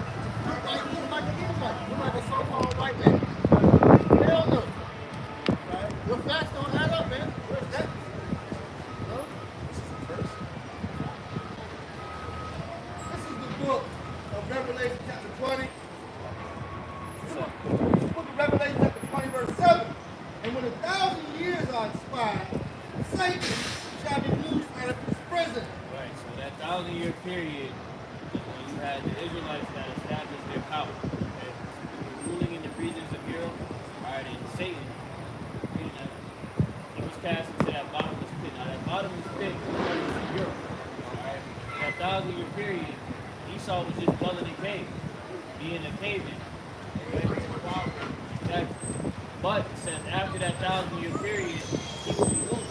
And that's when you get the time of the Renaissance. When you go into the word Renaissance, it goes into rebirth. That was the revival of the Edomites coming into this power. Verse 8, Revelation chapter 20, verse 8. Shall go out to deceive the nation. Right. He went out to deceive the nation. It was prophesied that the Edomites would be loosened out of that 1,000-year period. He would go out to the whole world and go what? Deception. Which are in the four quarters of the earth. Gog and Magog gather them together to die. This is the book of Revelation chapter 20 and 11. And it reads, Gog and Magog. This is the book of Revelation shall go out to deceive the nations which are in the four quarters of the earth.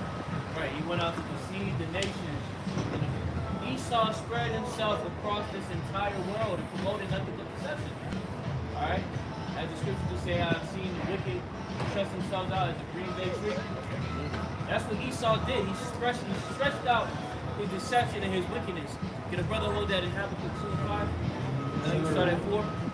That's what Esau did. He went out and promoted deception and destroyed the mindset of the people to make you think that good was evil and evil was good. This is a direct causation of the wicked being in rulership. You read it? Hey, matter of fact,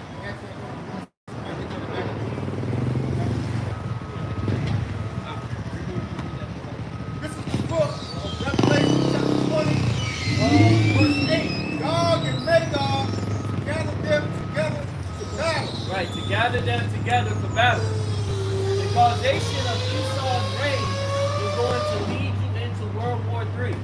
He's already led you into 2 world wars. Now we're entering into the stage of the 3rd one, which was prophesied in the Bible. Okay? Gog and Magog, representing Russia. Alright?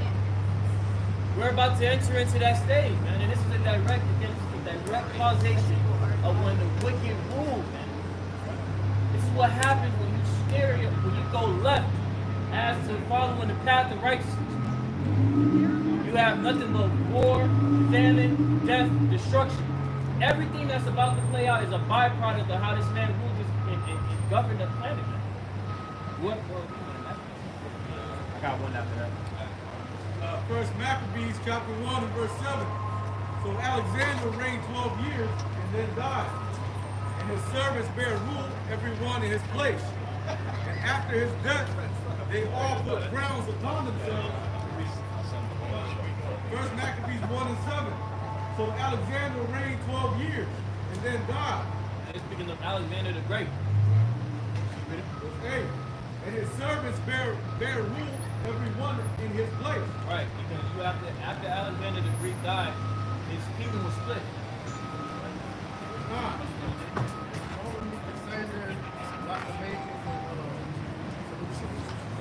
The main 2 that came out was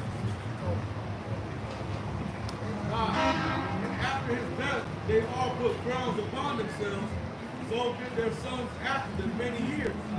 And evils were multiplied in the earth. Right, evils were multiplied in the earth. And these people, their reign is still here today, man. How is that? Because of their bloodline. These Edomites are still here on the planet Earth today, promoting wickedness, promoting evil. to add to another point. Those, as I said, the Greeks, those were Edomites. The ones that came after were the Romans, those were Edomites. And these so-called white people here today, Caucasians, you Americans, you British, you Russians, French, Spanish, you're all Edomites. Like what I said, your reign is still, as we see, with you being in power, what has transpired? Wicked still to this day. I was saying, the small acts about Edomites. They're the main ones. The ones who saying that they are, you know what, they are the hegemony of the Edomites. They're the criminal people. You get this real fast. This is a cheap tribe. This is Proverbs, I'm going to show you chapter 29 and verse 16. It says, when the wicked are multiplied, transgression increases, but the righteous shall see their fall. We're seeing their fall, you see, but from the spread of the wicked, you know, from the seed and also their philosophies, you know, transgression increases because the way their lifestyle is pretty much wicked, you know. The hell this thing has become, the whole world has become under the leadership of the so-called white man. Right? Everything is dark, upside down, right? You know, these people here call evil good, good evil, right? You gotta celebrate the wedding.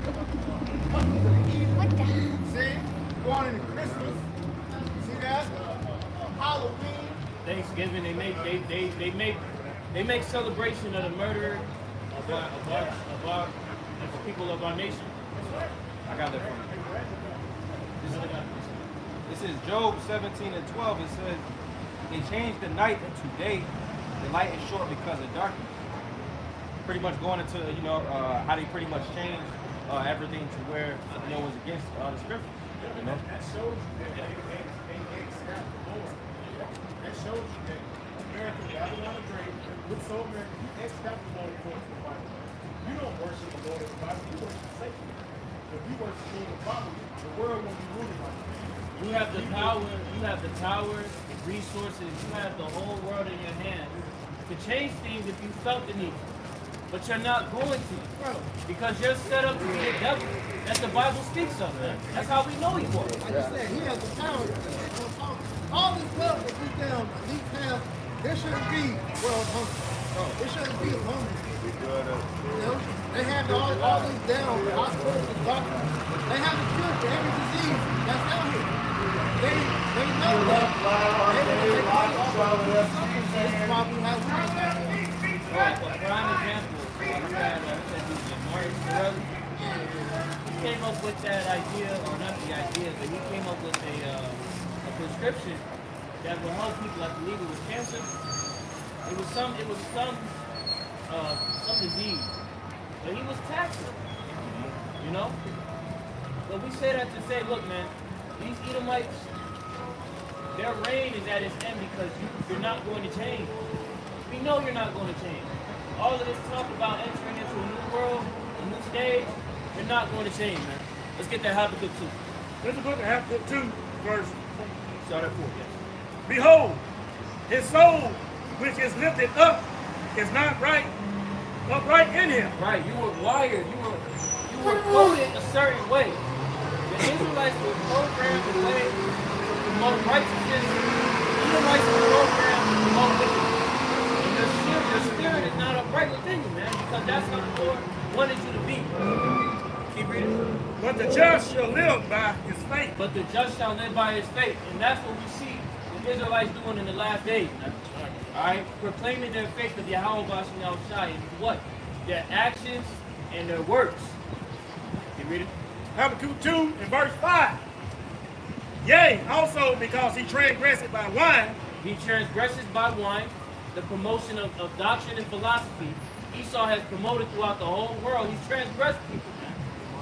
He's done wrong by people through his democracy. Okay? Keep reading. He is a proud man. Neither keep it at home, who enlargeth his desire is hell. Right, he is a proud man that will not keep at home. You got an embassy in damn near every country, right? You're promoting and enforcing. You got Makala, what's her name? The vice president, Kamala.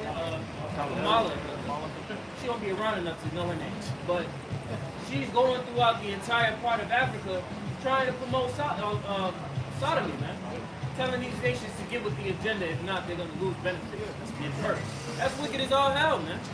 To enforce that on the nation, man. And this is surface level compared to the deep acts that Esau has done throughout imperialism to try and sack nations, man, and take over their land and set up puppet leaders. Yeah, how is homosexuality beneficial to humankind? How is cutting off your body parts beneficial? Right. If you were to people to bring forth any beneficial aspect of what that lifestyle brings. You can't name one. it's niggas just feeling good. I just want to do what I want to do. Niggas got demons on it. But as a quote unquote the free world leader, how is it that you have the resources again, once more, and yet you choose to promote nothing but violence and madness, man? That should show you who this man is. Job 9:24. If not where, then who is he? John 10:10. The people from the mouth to steal, kill, and destroy. That's all he knows how to do. That's all he knows. He's the original nigga. Esau, so-called white man. He created niggas. He get mad at niggas. But that's a product of your environment. Esau is the original gangster. He's the original murder. He's the original drug dealer. Any wicked aspect, that Jake, that is personified here in America, it all started with Esau first. What they say, it's always some creepy white man at the end of the story that really was born and shit. But it's true though, man. It's always some creepy, and when you go into these crime movies and shit, it's always leading back to the white man. It's always good though. Esau is like the dude behind the carpet. He's the wizard of Oz. The curtain. The curtain, man. The little Amazon. Finish that out. Habakkuk 2 and 5. Yeah, also because he transgressed my wine, he is a proud man. Neither keep it at home. See, because the thing is, these Edomite, these so-called white people, very proud. They proud of their heritage. They proud of this shit. Like the brother said, man, they proud of making a whole holiday of genocide a nation of people. Nice game, and then we went to like. That these people are very proud. It's all about proud of being American. Yeah, they proud of their history, man. Ain't nothing prideful about being a Edomite. Some days it's done away with. That's why they're crying now, man. You know, they're crying because they see that the world hates the people. As it should. What the fuck? What benefit have you done in the world but destroy things? Kill, steal, and destroy.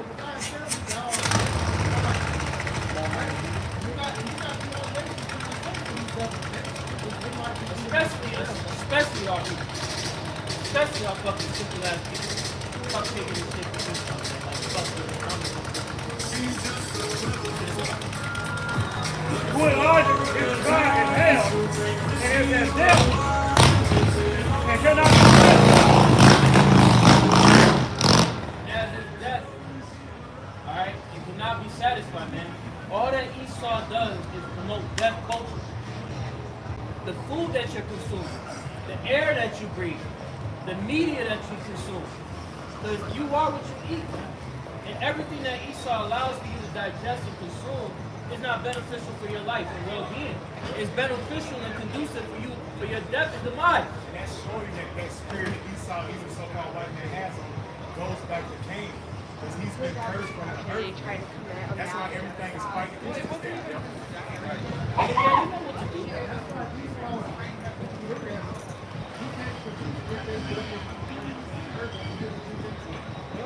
You know, like you said, even as you look at it, they can't even be in the sun too damn long. The sun, they get sunburned. That's showing you. Give us one thing that Esau done that was beneficial to us. You take away because all his so-called religions is so tough. That's the spirit. Spirit had, I clicked on the video last night, and it said the adventures of black men that was stolen by the white man. It was about 30 minutes long, and it was going to go into the adventures of Jake that created, that was stolen by the so-called white man. And because that's just a fact. The so-called Negro Latino Native Americans, they was a slave, so they created everything. We're talking about America. Yeah. We're talking about history. Jacob is the former of all three. I like the chocolate. Abraham, this was a Jacob, he wasn't white. Abraham created mathematics. Abraham created astronomy. Alright? Science. So-called black men. You will never hear them teach that in school. Then I would give Jacob something to talk about. They start questioning your little nerves that you push. Isaiah 26:7.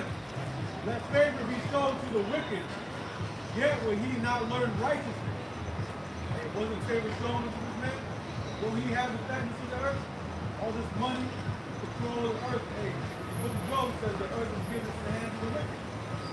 What do you do with it, man? Destroy it. He destroyed it. This is the same devil that went to cry unto Isaac for birthright. You didn't do anything with it, man. The Lord was so gracious, he lets you get the ball just to show you can't ball.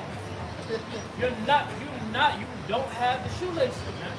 You don't got the crossover, you don't got this nigga just bouncing the ball just traveling and shit. Because you're not as quick with the skill and spirit to be able to lead. The law, statutes, and commandments were given unto the Israelites.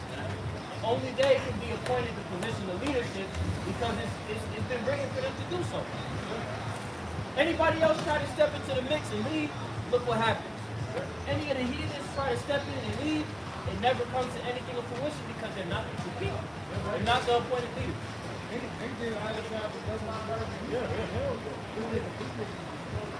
But that's the scripture tell you about that today. Brother want to hold that basis in that. Barbie shows Continuing on, it says, in the land of uprightness will he deal unjustly. Hey, read that again. Read that again. In the land of uprightness will he deal unjustly. Hey, blessed he that have eyes to see. Is that not taking place now, man? In the land of uprightness, that's the land of Israel, man. He'll deal unjustly, man. Here it is. He forged that land to himself, man. He took that land unto himself and pointed it just like he did in there. That's what Esau did. He built up. He dealt unjustly in the land of Israel, man. You promote nasty people agendas. You promote genocide. You promote all this shit, man. And then you got the nerve to say that you chose it. But you the one promote chicken. The nerve of a you will eat man. Once I eat, It says, and will not behold the majesty of your house. Yeah, you will not be holding back. You will not uphold the ways of the Lord. You will not take heed to them. That's why the scripture said, let faith be shown to the wicked. But he will not be corrupted. Well, you see that. maybe a lot of bread. Here it is. You go in Psalm 50 chapter. He took the gospel to himself. He called himself the Christian. But as a Christian, you ain't doing everything, nothing that you're supposed to be doing for all life. You're doing everything contrary to the Lord says. He say don't eat pork, you promote pork. He say don't accept the nasty people, you promote nasty people. He said don't let a woman serve authority over a man. You damn Edomite, you so-called white man. You let your woman serve authority over you. Showing that you are the weak nation, man. You're a weakling, man. Promote that throughout all of the nations again. When you're in a position of power, the world is feeding off of your body. And that's why the world is in the state that it's in, man. Because of your rebellion, everybody is under your body. And that's going to lead to their demise, man. That's what they say. Their mantra is life, liberty, and the pursuit of happiness. But you go into that word liberty, it talks about being free from the bounds of the law, man. So they push anti-law activities. And that's what the brother Tazamak is mentioning.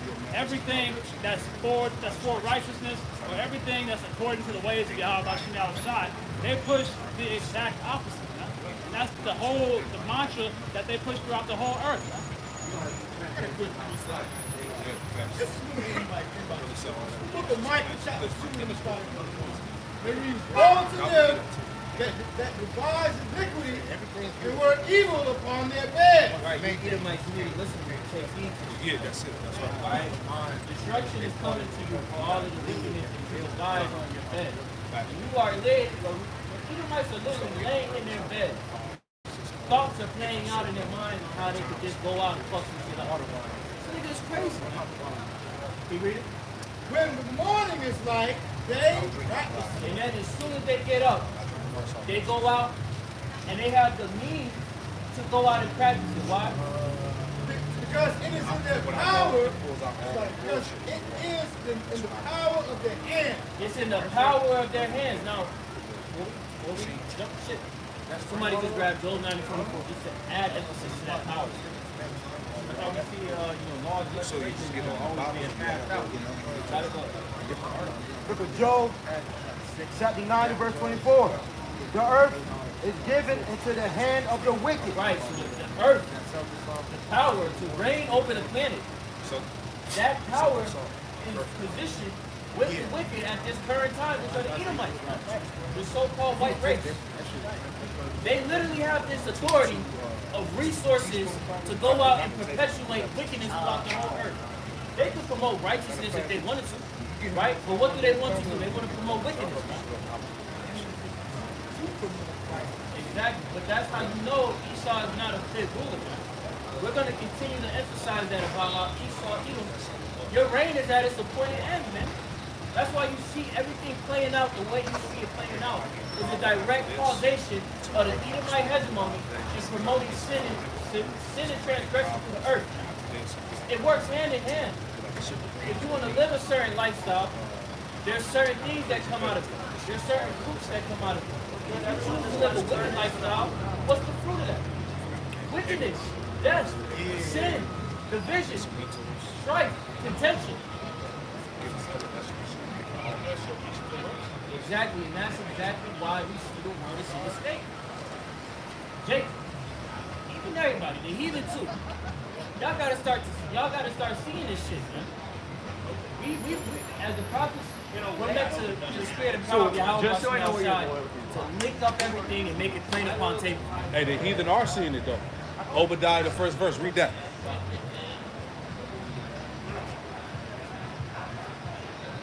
Look over there. First verse. The vision of Obadiah. Thus said the Lord Yahweh, by Hashem Yahushua power concerning Edom. We have heard a rumor from the Lord Yahweh, and ambassadors is sent among the heathen. Arise ye, and let us rise up against her in battle. Exactly. Somebody read it in the NLT and hit a little harder about the shot. The heathen are seeing it, man. And the reason why the heathen are seeing it is because what? Soon Isaiah 25 and 7, that veil is being removed. The Lord's taking away that covering cast. Right? So now everybody's starting to see who's the core problem of the planet. Right?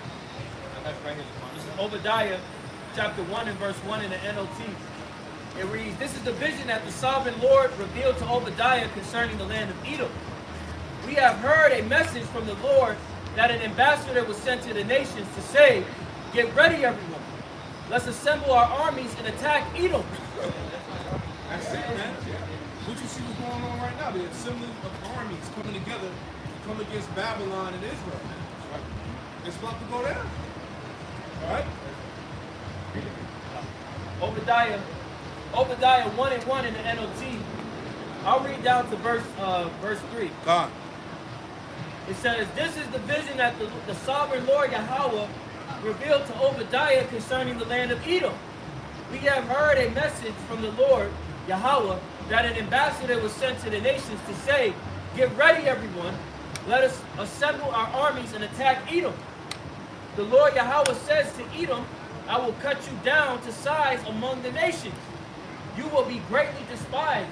All right, and that disdain toward the Edomites is continually growing day by day. All right, even within their own nation. Right?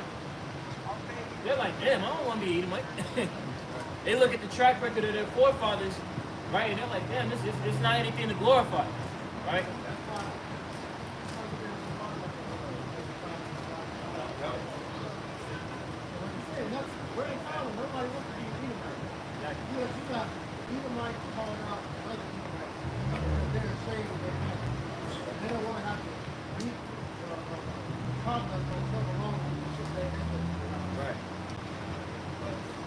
The book of Sirach 41 and 7. The children will complain of an ungodly father, because they shall be reproached for his sake.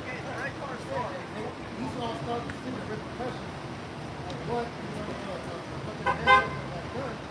Or out there going to the judgment of what these damn devils are going to receive for what they've done. Now they want to, they want to turn tail now. They want to deny their heritage. They want to pretty much say that they belong to them. They want to take their devil. Yeah, because at the end of the day, you can't fuck them. Alright? They shut that shit and they also at one point, at some point, man, okay, they off the terminal in the top. You Edomites are no different. Like I said, earlier, nobody gets away from it.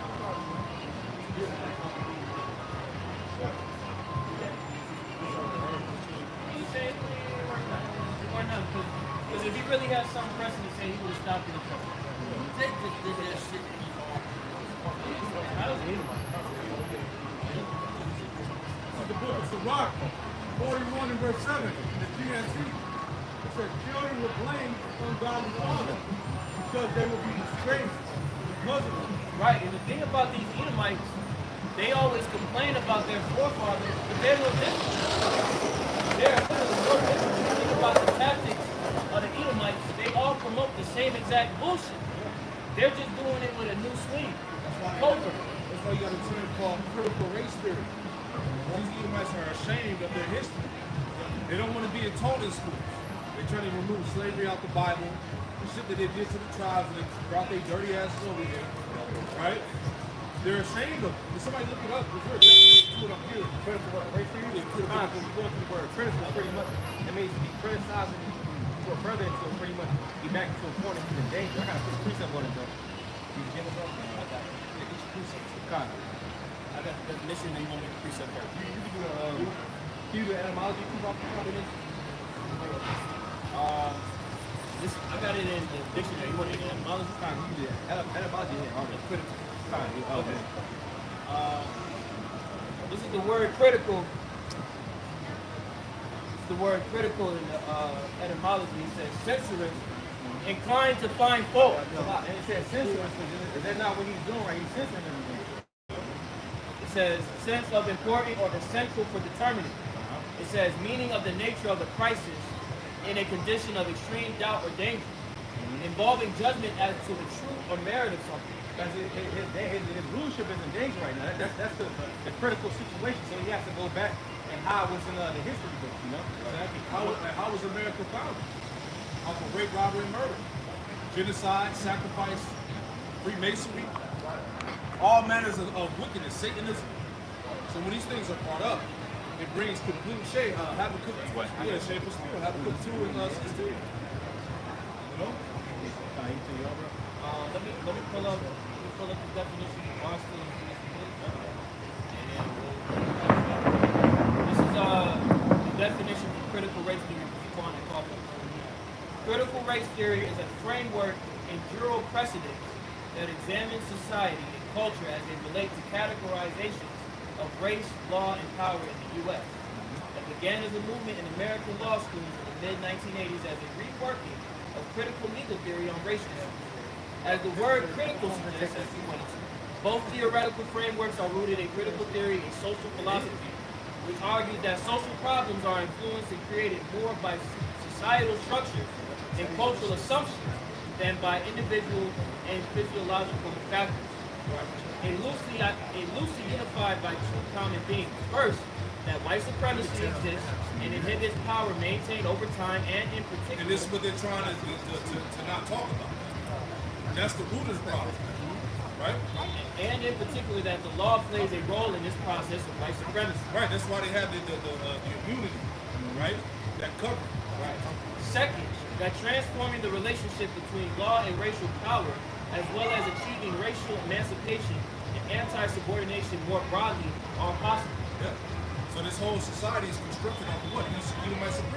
Right. And that's what's being called out. Right. The framework that was established for America was never based upon the power structure allowing for all people to be entitled to a sense of freedom.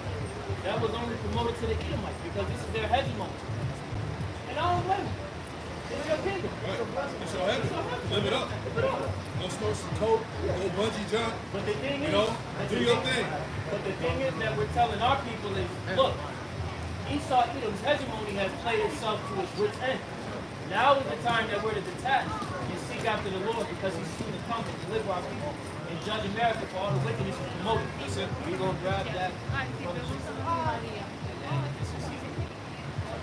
This is the book, Micah chapter 2, I'm going to read verse 1 again. It reads, woe to them and the minds of iniquity which work evil upon their bed. In the morning and night they practice it, because it is in their, because the power is in their hand. Verse 2. Yeah, the earth is given into the hand of the wicked. He writes the rules, he writes the laws, the legislations. He controls the money, the resources, right? Micah chapter 2, verse 2. And they covered fields to take them by violence. How did he gain the whole planet Earth? Right? By violence. By the sword, man.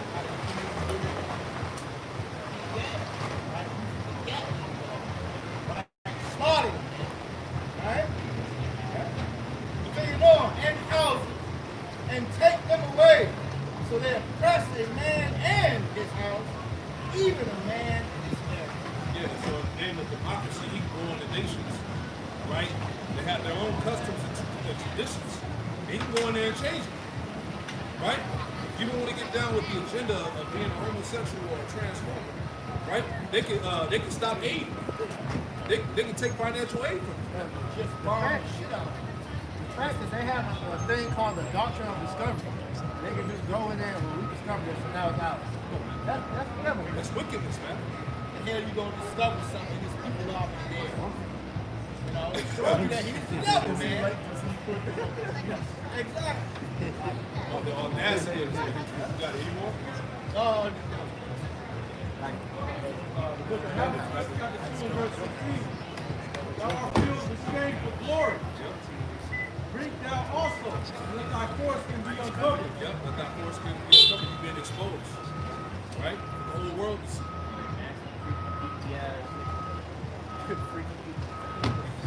The cup of Yahweh's right hand shall be turned unto thee. Sit now, it's your turn to drink the cup.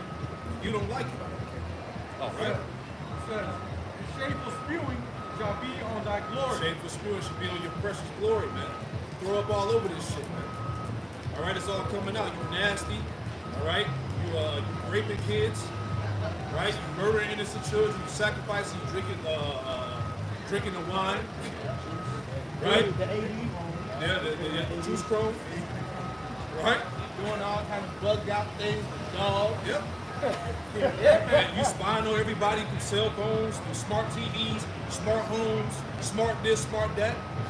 Worldwide surveillance, man. Wickedness, man. This nigga just got caught, passing out laptops as we were in high school. Spying on the students at home. Come on, man. He can't help himself, man. He be hiding off in the bathrooms and shit. Hey, Dressing like a woman and shit, hiding off in the women's bathroom. You just had a news report that come out where it was an Edomite transformer, which is Decepticon. All right, in the right there, in the women's bathroom with his wife out. And this is Jeremiah chapter 49 and verse 10. It says, "But I've made Esau bare. I've uncovered his secret places." The Lord has uncovered your secret place. Your power, as Elder Apostle Gabar would always bring out years ago. Their power at one point in time was secrecy. Yep. Now we're in a time of exposure according to Bible prophecy. Read it again now. God. Jeremiah 49 and 10. Exactly. That's why they're losing the information war. It's a battle on information. What's true, what's not true. Misinformation, disinformation. This is why the White House has colluded with big tech to monitor everything that's going on in the internet, man, because people around the world are talking. Hillary Clinton said that years ago. She said it's not the war with you, it's the war on information. Exactly. And I posted that video she did. They struck my channel for that. So you let me know that, hey, this is true. Yeah, Jay Rockefeller. Jay Rockefeller made that quote that the internet should never have been invented because they know that internet, which was ultimately prophesied to serve the purpose of the awakening of the elect, should have never been invented because it exposed everything that they did. Whistleblowers from high positions of power within the government, military, all right, the feds, all that, man, bringing things out, right? Jeremiah 49 and 10, the latter, it says, "I have uncovered his secret places, and he shall not be able to hide himself. Yep. His seed is spoiled, and his brethren and his neighbors, and he is not." Hey, you got other Edomites exposing Edomites, man. Hey, like one prime example, Alex Jones, right? We got a channel I'll be watching on a regular, man, and I know that Alex Jones be watching the videos because a lot of stuff they be bringing out in the content, it be stuff we be bringing out. Right, the InfoWars, man. He be going in. Be honest, he be going in, bring a lot of shit up. You know what I'm saying? But we know that he's controlled opposition. Somebody going to because ain't no way you getting in the Bohemian Grove with a camera on and recording the ritual. And then for you to post it, he still lives. Yeah, exactly. Control opposition. You see what I'm saying? Hey, he So we said it. already know what time it is. He said it. He controlled opposition. He control opposition. He ain't fooling nobody. But hey, thank you for the information though. we'll utilize it. It's held against him as a witness. Was it doing that, bro? Probably. You get that Deuteronomy 17? It's Deuteronomy chapter 17 and verse 6. What all these blacks, Latinos, and the Native Americans doing together on the street? Taking up the sidewalk. Right, taking up the sidewalk. It's Deuteronomy chapter 17 and verse 6. At the mouth of two witnesses or three witnesses shall he that is worthy of death be put to death. Right, and we serve as those two witnesses. All right, but you also have these Edomites that are also being a witness against themselves. And the man. third witness. As that third witness. You got your own damn people calling you out being wicked as all hell. Yeah. Job 15 and 16, about to push out real quick before you go back to that. That's it. Oh, okay, yeah, get Job 15 and Job 15 to 6. I get it. Job 15 to 6 and Job 15 to 6. One of the two. So Job chapter 15 and verse 6. I'll start at 5. For thy mouth uttereth thine iniquity, and thou choosest the tongue of the crafty. Thine own mouth condemneth thee, and not I. Yea, thine own lips testify against thee. Yeah, thy own lips testify against you, man. See, the Lord has put a spirit on you, Edomites, to expose your own selves, right? So you make our job easy, right? Your own lips condemn you, man. Edomites versus Edomites. Isaiah 19 and what, 2? Egyptian versus Egyptians, man. Hey, because that's why they got these so-called truthers, man. And these truthers know what it is, but they'll never talk about the so-called Negro, Latino, Native American, Hispanic being the Israelites. Yeah. But they go into every other topic. Like anonymous. Yeah, anonymous. Yeah. Nigga with the mask and shit. Talking about how the government is with, things we already know. But hey, the information is utilized, of course. Right? Go ahead, man. This is Deuteronomy chapter 30. And anonymous is that's feds. That's the feds, man. Because you remember, hey, Esau, he controlled both sides, man.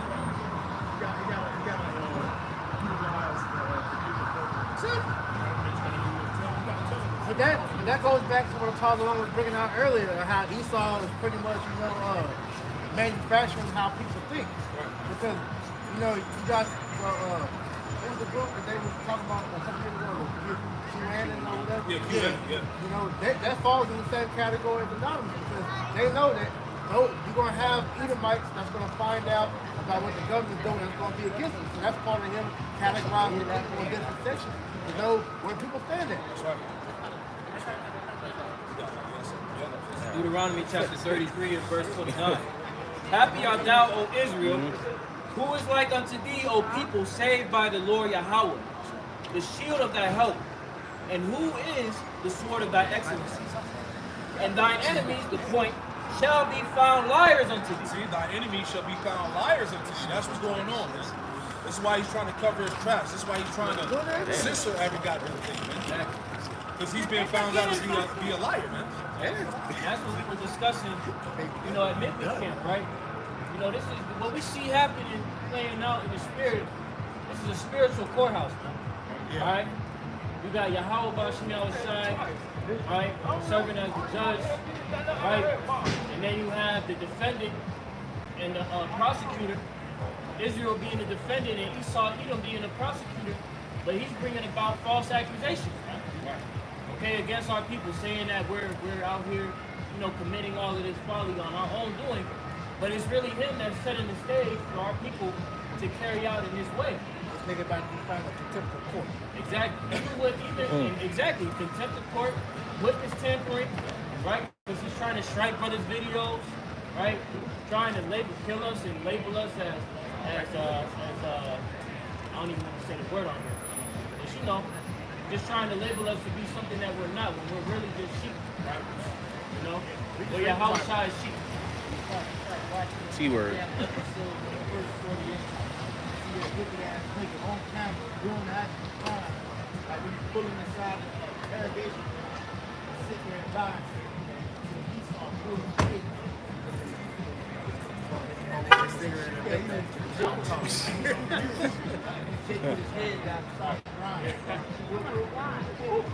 So you Edomites have been found guilty. That's right.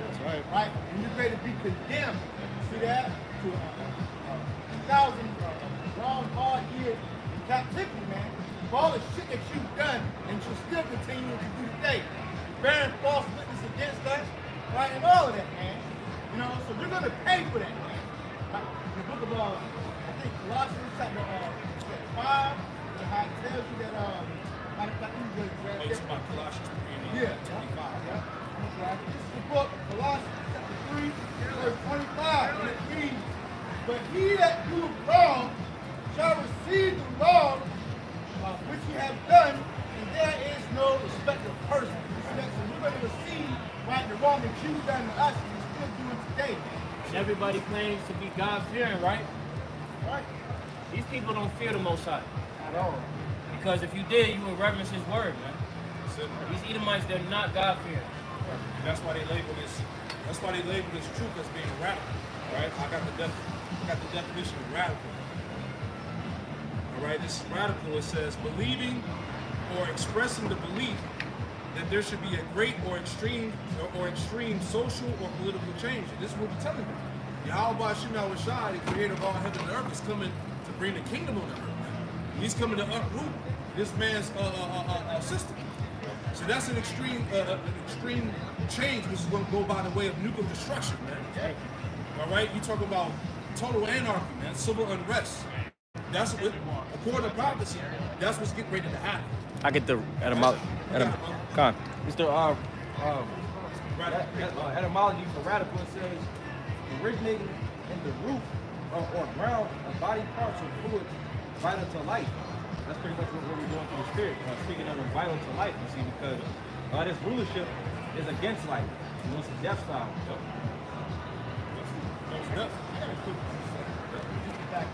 This is the book of Sirach, chapter 10, verse 8. Because of unrighteous dealings, like injuries and riches got by the sea, the kingdom is translated from one food to another. Yeah, power and riches are translated. And we're in the transition of power right now. Edomite, so-called white man going down, and Jacob being risen up. It's just the facts. Right? We're in that time. And there's nothing to prove. Hey, every empire had a beginning and had a fall. And we're in the fall of what? Rome 2.0, which is America. And it's beautiful when you think about the rise of Rome, the rise of America, they mirrored each other so perfectly. Even the fall of Rome and the fall of America mirror each other perfectly. Here it is, you see America now is $33 trillion in debt, and you're going through a living crisis. You're having your resources stretched thin, investing into multiple warfares and things of that nature. This is it, man. And that's exactly what was the cause, one of the causes of Rome. Back then, it was spread too damn thin. Yeah, and another aspect of that, too, is that these American people are beginning to realize that your politicians don't give a shit about you. Right? They set this guy Trump up to be the savior for the American people. That ain't happening, man. But you know, even with him, they used him so perfectly as a puppet, to where he told the people when he was announced that he wouldn't win the election, he said, "Be mindful of what you wish for." And he's created over the past 3 years a "see, I told you" type of demeanor, and it's creating now more people that are willing to tie back into that exact "Make America Great" mantra. But it's at its wit's end, man. Babylon can't be healed, as the scripture say, man. What people see as America being great again is not what you think. It's going to be a technocracy, and then when that happens, they instill that implantable device as a mandatory usage within society to exist within the marketplace. It's going to be full out hell out here. They expect resistance, as they said. They know resistance is going to come, but they said the resistance is going to come mostly from religious believers. So they're ready to come down. People that believe in the Bible, Quran, whatever your beliefs are, man. The ones that's going to stand against this very system that he's trying to bring in. Anybody that got a common brain in their hand, it's working. Right. Somewhat. If you put 2 and 2 together and get 4, they're gonna come together. Just real quick. This a quote from Klaus Schwab. It says, Yuval Noah Harari was doing an interview, and this is what he said. He said, "This is the end of human history. Not the end of history, but the end of a history dominated by humanity." What? It's the end of the history of the Edomites. Let me get Esau got that mindset of I'm not ruling nobody. Well, that's why he's going to destroy us. He's really saying, if I can add real quick, what you just said is heavy because I just found out they had the Amalekites got a fail-safe that they call Operation Sense, to where they're gonna plan to destroy everything if they can't win. He's going to destroy us. But see, read that once more. It's a quote from Yuval Noah Harari. It says, "This is the end of human history. Not the end of history, but the end of a history dominated by humanity. The story will go on, but someone else will control it." You see them doomsday bunkers that they got, right? The military bases underground, the retreats in the mountains, under the ocean. That's for Amalek to preserve his seed, man. You know, that's what it's all about. They're going to destroy everything and try to preserve their seed only to be the first fruits of slavery. You know? That's the beautiful part about the story. He's toward the sword. So the Lord is going to allow Esau, Amalek in general, to survive the nuclear destruction only to be pulled out by the hunters, which are the elect. Remember, the saints are going to take the kingdom, man. When they come, when the elect come out of them chariots, when the time, Yahweh Shema Shah ordains the time to come out of the heavens and come back to the earth and take it over, hey, that's what we're going to do, man. We're going to come after the nations, man. The governments, those that survive the destruction, He's gonna root them out of them holes. Jeremiah, what, 16? You know? He's gonna take the nation with what's the Psalms 140, binding kings with chains. Right? So, hey, there's no escape, man. You know? It's off of Twitter. It reads, Klaus Schwab's lead advisor, Yuval Noah Harari. This is the end of human history. Not the end of history, but the end of a history dominated by humanity. Right. They're essentially telling you that they're doing away with the age of the natural order now. That is exactly what they're telling you. These Edomites, in so few words, are telling you that they're preparing to truly exalt themselves with the Most High. You grab that Second Thessalonians. This is the book, 2 Thessalonians chapter 2, I'm going to start at the top. It reads, Now I beseech you, brethren, by the coming of our Lord Yahweh Shai Mashiach, and by our gathering together unto him, that ye be not soon shaken in mind, or be troubled, neither by spirit, nor by word, nor by letters, as from us, as that the day of the Most High, of the day of Mashiach is near. The day of the Lord is near. This was written thousands of years ago, so how much close can it be? Can you read it? 2 Thessalonians chapter 2, verse 3. Let no man deceive you by any means, for that day shall not come except the coming is falling again first. Right, because you had people back then that was pretty much thinking that the Lord was about to raise the kingdom of heaven at that point in time, that there had to be a sequence of events to take place before the Lord could establish the kingdom of heaven on earth, which that falling away happened in the siege of Jerusalem in 70 AD. You read it? And that man of sin, he revealed the son of perdition. That man of sin be revealed, the son of perdition, which are the Edomites, the self-proclaimed white race that has went throughout the earth, killed, steal, destroyed, and ensued anything but life. 2 Thessalonians chapter 2, verse 4. That Greco-Roman Empire is back. It's being operated through America, NATO, and the EU. Even when you look at, you probably see that, like I said, you go through Washington, D.C., you just ride around the city, all the buildings, they look just like Rome. Rome, Greece, Mount Seir, Petra. Bro, you pull up to the courthouse right around the corner in Charlotte, they got the overlook. Right outside. Gladiators. 2 Thessalonians chapter 2, verse 4. Who opposes and exalted himself above all that is called the Most High, or that is worshipped, so that he as the Most High, so that in the temple as the Most High, should himself that he is. Right, opposing all that is the Most High. What is of the Most High? Righteousness, order, law, statutes, and commandments, nature. That's why this man is in total opposition to how the world is flowing, and he's trying to do what? Establish, as the brother Kwame Wolf had brought it in that point that Klaus Schwab had made, doing away with human history. They're going to establish new history where you are transhuman. Okay? They're going to literally merge man and machine. These things that we say are not things that we're just talking out of our ass week in and week out about. You can look this information up for yourself if you feel that you are not persuaded in your own mind, as we were. Hey, somebody look up the definition of biometrics. See what that says. And that further proves that this government is not the children. Okay. Right? Not make any cuttings in our flesh. Who the hell wants to implement, right, damn near the whole world, man, with this Quran? Right? Esau, Edom. That's what he wants to do because he's thinking that he's the Most High. He wants to sit in the temple of the Most High. What is the temple of the Lord? You. He wants to put that in. He wants to put that device inside of you and have full reign over your spirit and know what you think, know what you do, and control what you do. He's trying to put his name on you. Exactly. Yeah, I saw that. It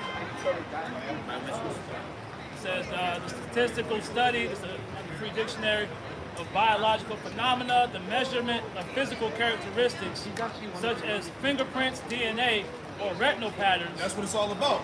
Scanning your eye, scanning your fingerprints, putting shit up in you, nanotechnology, right? DNA, augmenting, what do you say, augmenting human beings, changing your genetic makeup. This is what this man is about. Hey, WF just announced that they so-called achieved godlike status. Right? If you get in their way, you're going to be destroyed, they said. Right? Go ahead, any more?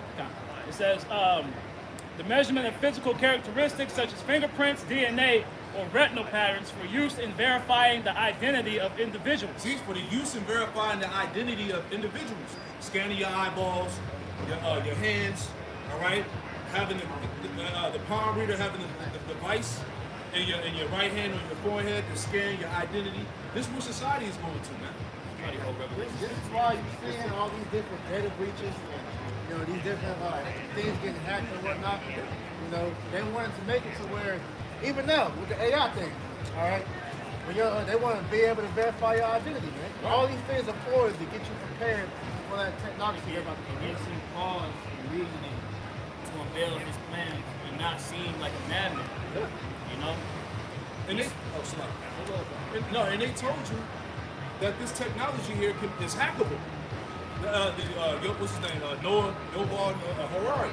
He said, look, this device is hackable. So people that get this in your body, they're going to get hacked. He can take over your mind, your nervous system. Yeah, humans are hackable, man. By these means right here, man. Everybody that went down a couple years ago and got that juice in them, they already got the technology inside of them. Now they're waiting to implement this before it's the technology. And the Lord might have mercy on some of those people that took that. The Lord may have a scenario play out to where brother may get powers, spiritual powers, and take that stuff out of him. This man he's a madman. Technocracy, according to the Free Dictionary, it reads, government, politics, and diplomacy, a theory or system of society according to which government is controlled by scientists, engineers, and other experts. Exactly. So remember when Joe Biden was on the panel talking about some trust the science. We're going to trust the science. Because those are the ones that have the power, man. Your Bill Gates, your Elon Musk, all right, the WEF, the WHO, all these people that are so-called renowned scientists, wise men. These are the people that's calling the shots. This nigga Bill Gates is not a fucking doctor.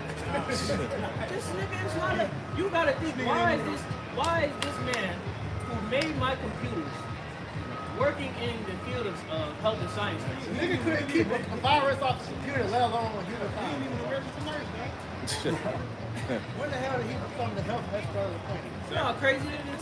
Who put these people in positions of power? All of them.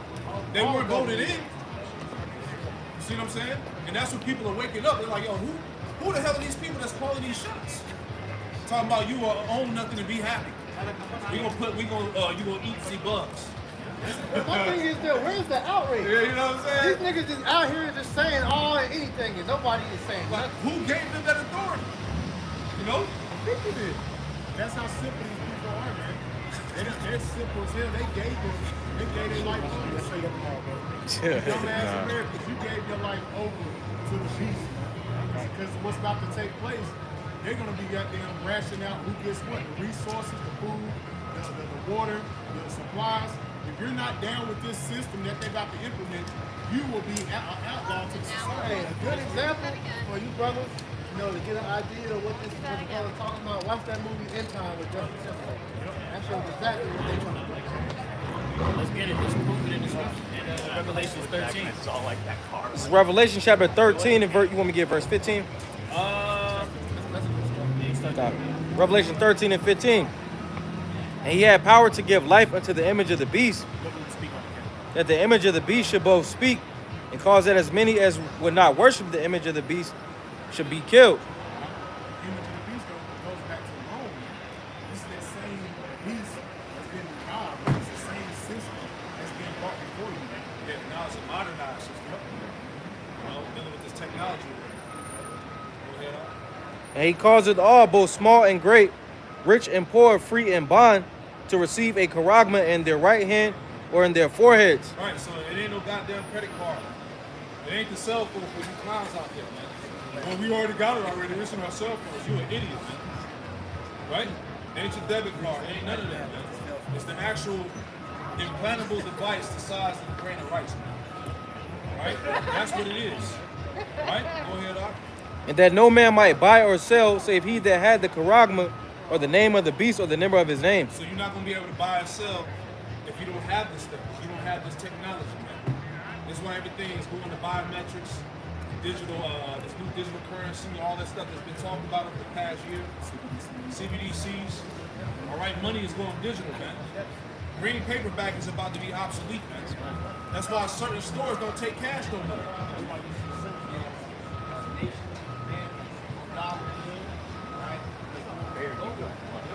And that's how you know that everything they're going to predict. That's how you know everybody is playing for the same team at the end of the day. Though you got the theater of war, Putin versus America, North Korea, they're all still going towards the same goal. That's right. That's right. The war is to bring fear. You bring the fear, that brings compliance. Just like they did a couple years ago with the Tesla. Once you bring the fear, the compliance comes. That's what they're going to bring again on to dumbass Americans. They're going to bring forth fear. A lot of these people are going to go down to Egypt. But it makes sense when you read Amos 8 and 11, which goes into the family of the word, how people are going to be running to and fro to seek the word of the Lord, because when they actually push this thing, you better believe they're going to have us out the way at some point. And people are going to be scrambling to try to hear the word, man. Lord gonna draw back his voice. His voice is the problem. Because these people are hearing it, man. There's not gonna be any recruitment at that point. Apostle Hall been saying this for years, and when they finally mandate this shit, all you camping that was out here, playing about the breakdown, that's when you're gonna try to see everybody trying to turn tail and say, oh, we was always teaching that they go out the way they want to find people. Nah, bro. That's why it's important for you to understand this now. Because then, by then it's gonna be too late, man. You be listening, moron. Yeah, right. I've always said, man. So a lot of you guys, you have got a lot explaining to you, right? When Esau finally make this thing mandatory. It's coming too. It's right. It is even at the doors, like your house shot. Bro, we're one event away from this shit. All it takes is a false flag to cripple the economy. And when that shit needs a reset, that's what that's gonna come. It's all here. I brought out the lesson that they're saying this winter, That's obviously. it could be a banking collapse. Bro, they're saying, well, I think it was like February, sometime in the beginning of the new year, they said America was going to win. Yeah. The European Central Bank head, she just had an interview basically saying that all European institutions will be involved to make sure Europe is equipped with the currency of the future. So this is what we're going to see come to America as well, man. They're just not speaking on it as openly as they are overseas right now. They with this shit. Huh? And Sweden, they was having chip points. Yeah, oh yeah, that's good. Yeah, I feel like I'm in Swiss. Yeah, chip. We're going to get chip to get this. Spicy. You can't forget about the article that came out not too long ago, right? That's how you know people ain't paying attention to what the hell is going on. How the World Economic Forum said that everybody, right, are going to have to be implanted with this device. Yeah, man. Alright? So a lot of you Israelites, you guys are going to have a lot of explaining. A lot of you simple ass Jakes, you guys will receive this. You receive this movie, so read these ass stories, the damn arm fall up with like a damn what's the name of that damn movie? Scary Movie 2? Yeah, Scary Movie 2. Talking about the strong man. So you receive this, your ass, man. You see? And then also you're gonna be destroyed. And if you cannot see this, Most High just got something with you. Yeah. People in America. I got something real quick. Just to add to the Revelations 14 and 9. Speaking of and the third, was it finished on that Revelations 14? Oh, you want me to get verse 18? Yeah. This is Revelation 13 and verse 18. It says, here is wisdom. Let him that hath understanding count the number of the beast. Right, so you gotta have wisdom and have understanding to know what the hell is going on. Right, if you don't have wisdom or understanding, you're gonna be one of the dumbasses to receive this after you've been going back to the school. Yeah? For it is the number of a man, and his number is 666. Right, this thing right here, man. Right, Try to stick this.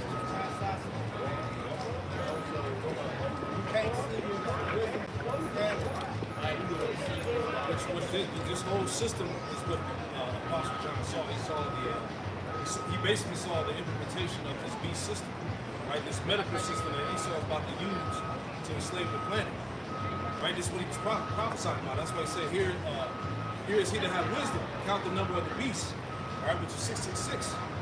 So he's getting ready to roll with this modernized Roman beast system, man. You know, in the name of pseudoscience, man. Right? Technocracy. This is what Apostle John saw, man. But you got to have the wisdom to understand that, right? Because no other camp is going into that, breaking this down, right? That's why when it comes, it's going to be a great shock and surprise to the people. And a lot of these people, they're going to take it, man. They're going to take it willingly, man. Just to survive, just like how they did the juice pack that rolled out. That fucking juice pack was a clear indication that people are more gullible than they try to receive. These niggas will go ahead and do whatever Esau tells them to do. Because these people, what it really goes back to is that fear of death.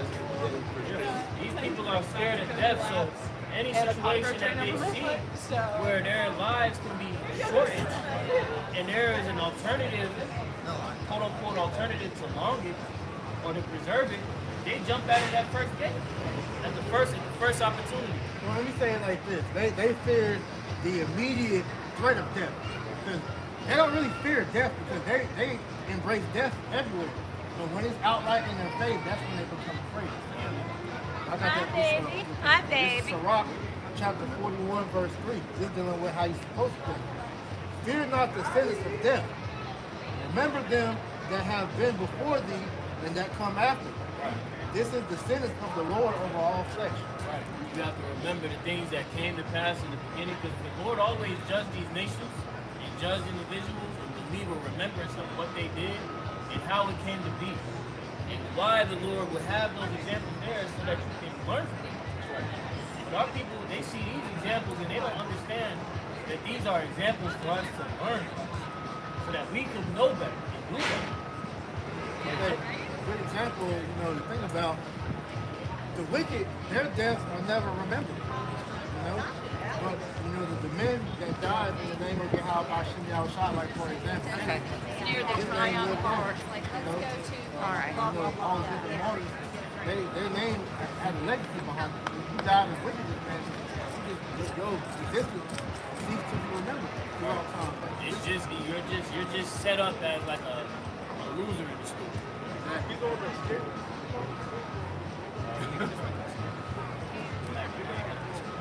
Revelation chapter 14 and 9. And the third angel followed them, saying with a loud voice, if any man worship the beast in his image, and receive his mark in his forehead or in his hand, the same shall drink of the wine of the wrath of the Most High, which is poured out without mixture into the cup of his indignation. And he shall be tormented with fire and brimstone in the presence of the holy angels and in the presence of the Lamb. That means you're going to eat a missile, man. Right? But the intense days have been, you receive this thing being a dumbass. Hey, you get a first class ticket to plane. Yeah. Plane. VIP. Yeah. Like you say, the shake look like charcoal briquettes. Right? You receive this damn thing, man. I'll beat you on that. Revelations 20 and 14. And death and hell were cast into the lake of fire.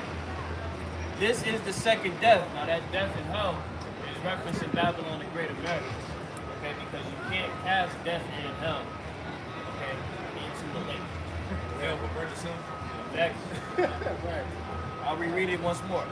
And death and hell were cast into the lake of fire. This is the second death. And you got the loose on it? It's fine. But that's going to be the destruction that's going to come about. That second death, that lake of fire, is going to be by way of thermonuclear missiles. It makes sense because America's Right. And it makes sense too that would be what would make that possible. We believe the scriptures to be faithful and true.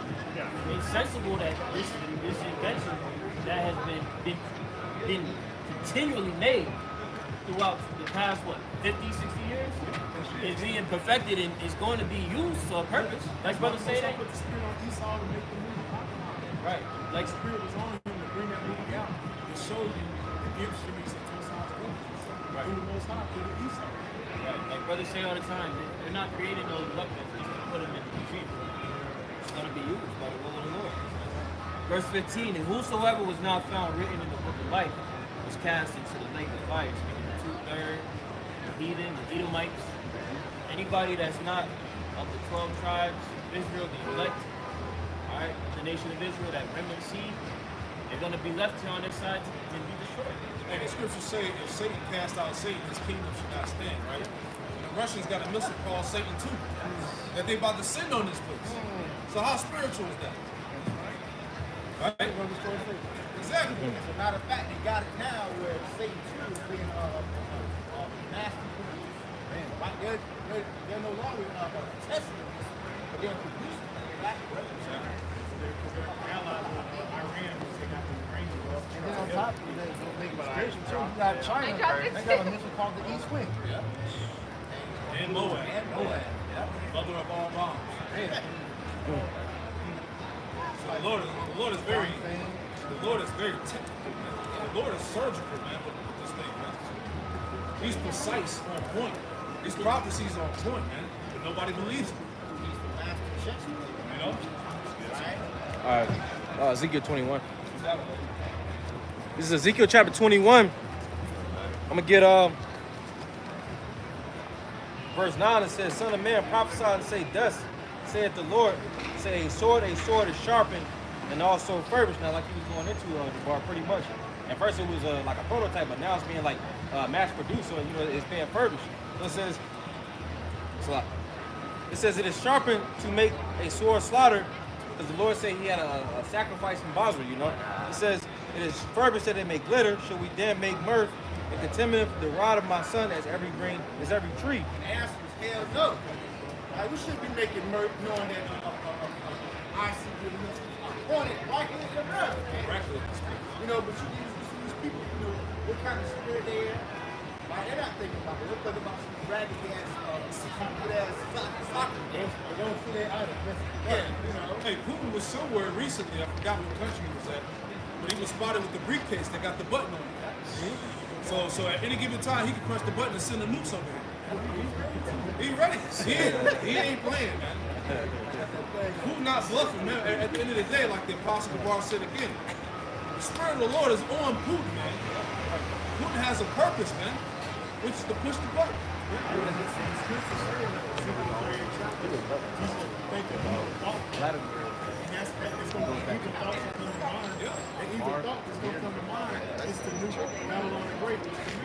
We in nuclear war right now. It just ain't going nuclear yet.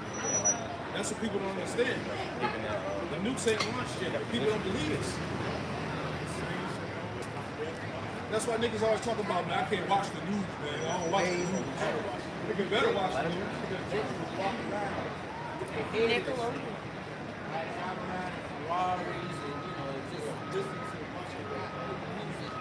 Right until Jake get in the air, right, and hear the sound of the 200 million. Ain't gonna be a game in that game. People shitting on themselves, right, catching heart attacks, pissing and all that. Now you understand Noah. Noah's building the ark, people scoffing, telling him it's gonna rain, people like, whatever. You know, he's building the ark, and what commanded him to do. Until that rain started coming. You know what's real spiritual about that is people don't saw. Right, so you know that they don't swimming and all that shit. Right, so when that water came down, Jake was scared. Right? And you look at Jake today, you cannot see it. Right, it's the cool piece and all that. Right, so the Lord's going to take fire. Lake of fire. Lake of fire. This is Luke chapter 21, verse 26. Men's hearts failing them for fear, for looking after those things which are coming on the earth.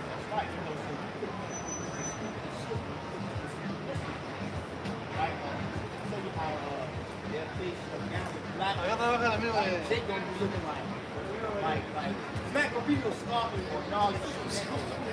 Like if you high and drunk, They're gonna be all the way sober. Yeah, That's all. They're not gonna be no alcohol or drugs. Niggas out there. It's gonna be a You might have been somewhere in your thoughts. Yeah. And it says, for the powers of heaven shall be shaken. And then shall they see the Son of Man coming in the cloud with power and great glory. Sky, see how it shines. The Lord's going to shake his kingdom. He's going to ultimately destroy it. He's going to destroy Esau, Edom, his dominion, his heaven. That's what's coming. And he's going to return in great glory. He's going to come from the east to the west, man, to redeem those of the chosen. That's what we see him for. Because at the end of the day, it's all about salvation. It's all about being saved. That's what we're out here for. We're about salvation and being the elect to the marriage. Because 2/3 is not going to make it. The heathen, not going to make it. Esau, not going to make it. It's all about the elect. And that's the message we're going to continue to preach week in and week out till the Lord come back and destroy this place.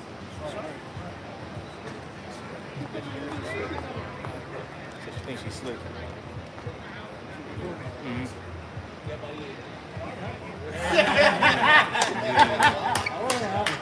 Revelation 7 and 7. 7 at the top. And after these things, I saw 4 angels standing on the 4 corners of the earth, holding the 4 winds of the earth. Holding back that nuclear destruction. That's what's taking place right now. The nuclear destruction is being held back right now. But you peons, you Americans don't understand. The Lord is holding back nuclear destruction. Because the Lord is what? He's hosting the beast to the battle. He's heathen, man. This is the Lord's movement, man. This is not a man. This is not the Lord, man. That's why you constantly see the so-called UFOs and the chariots all around the nuclear facilities. Why? Because they're the ones orchestrating this. Probably like 50,000 watches. The process of this kind of way.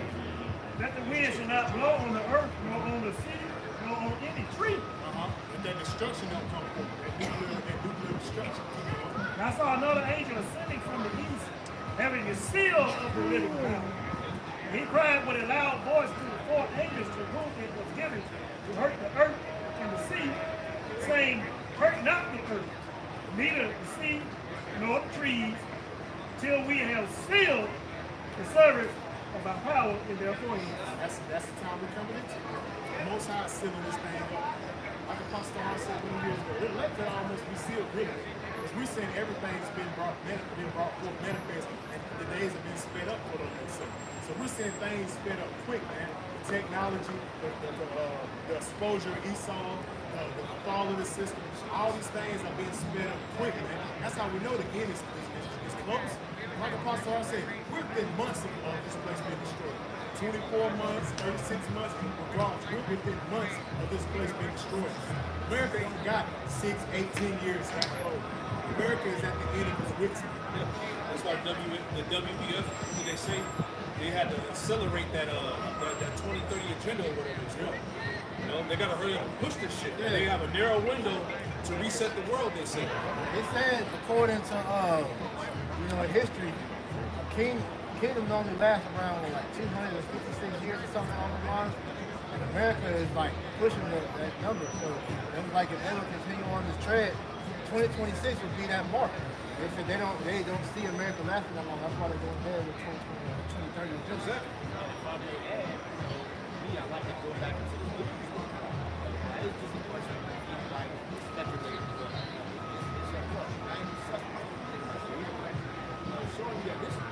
They know that this shit is over. Yeah, Boris Johnson. Boris Johnson, I think it was about maybe, I want to say, a year and a half ago. He slipped up and said 67. His high ass.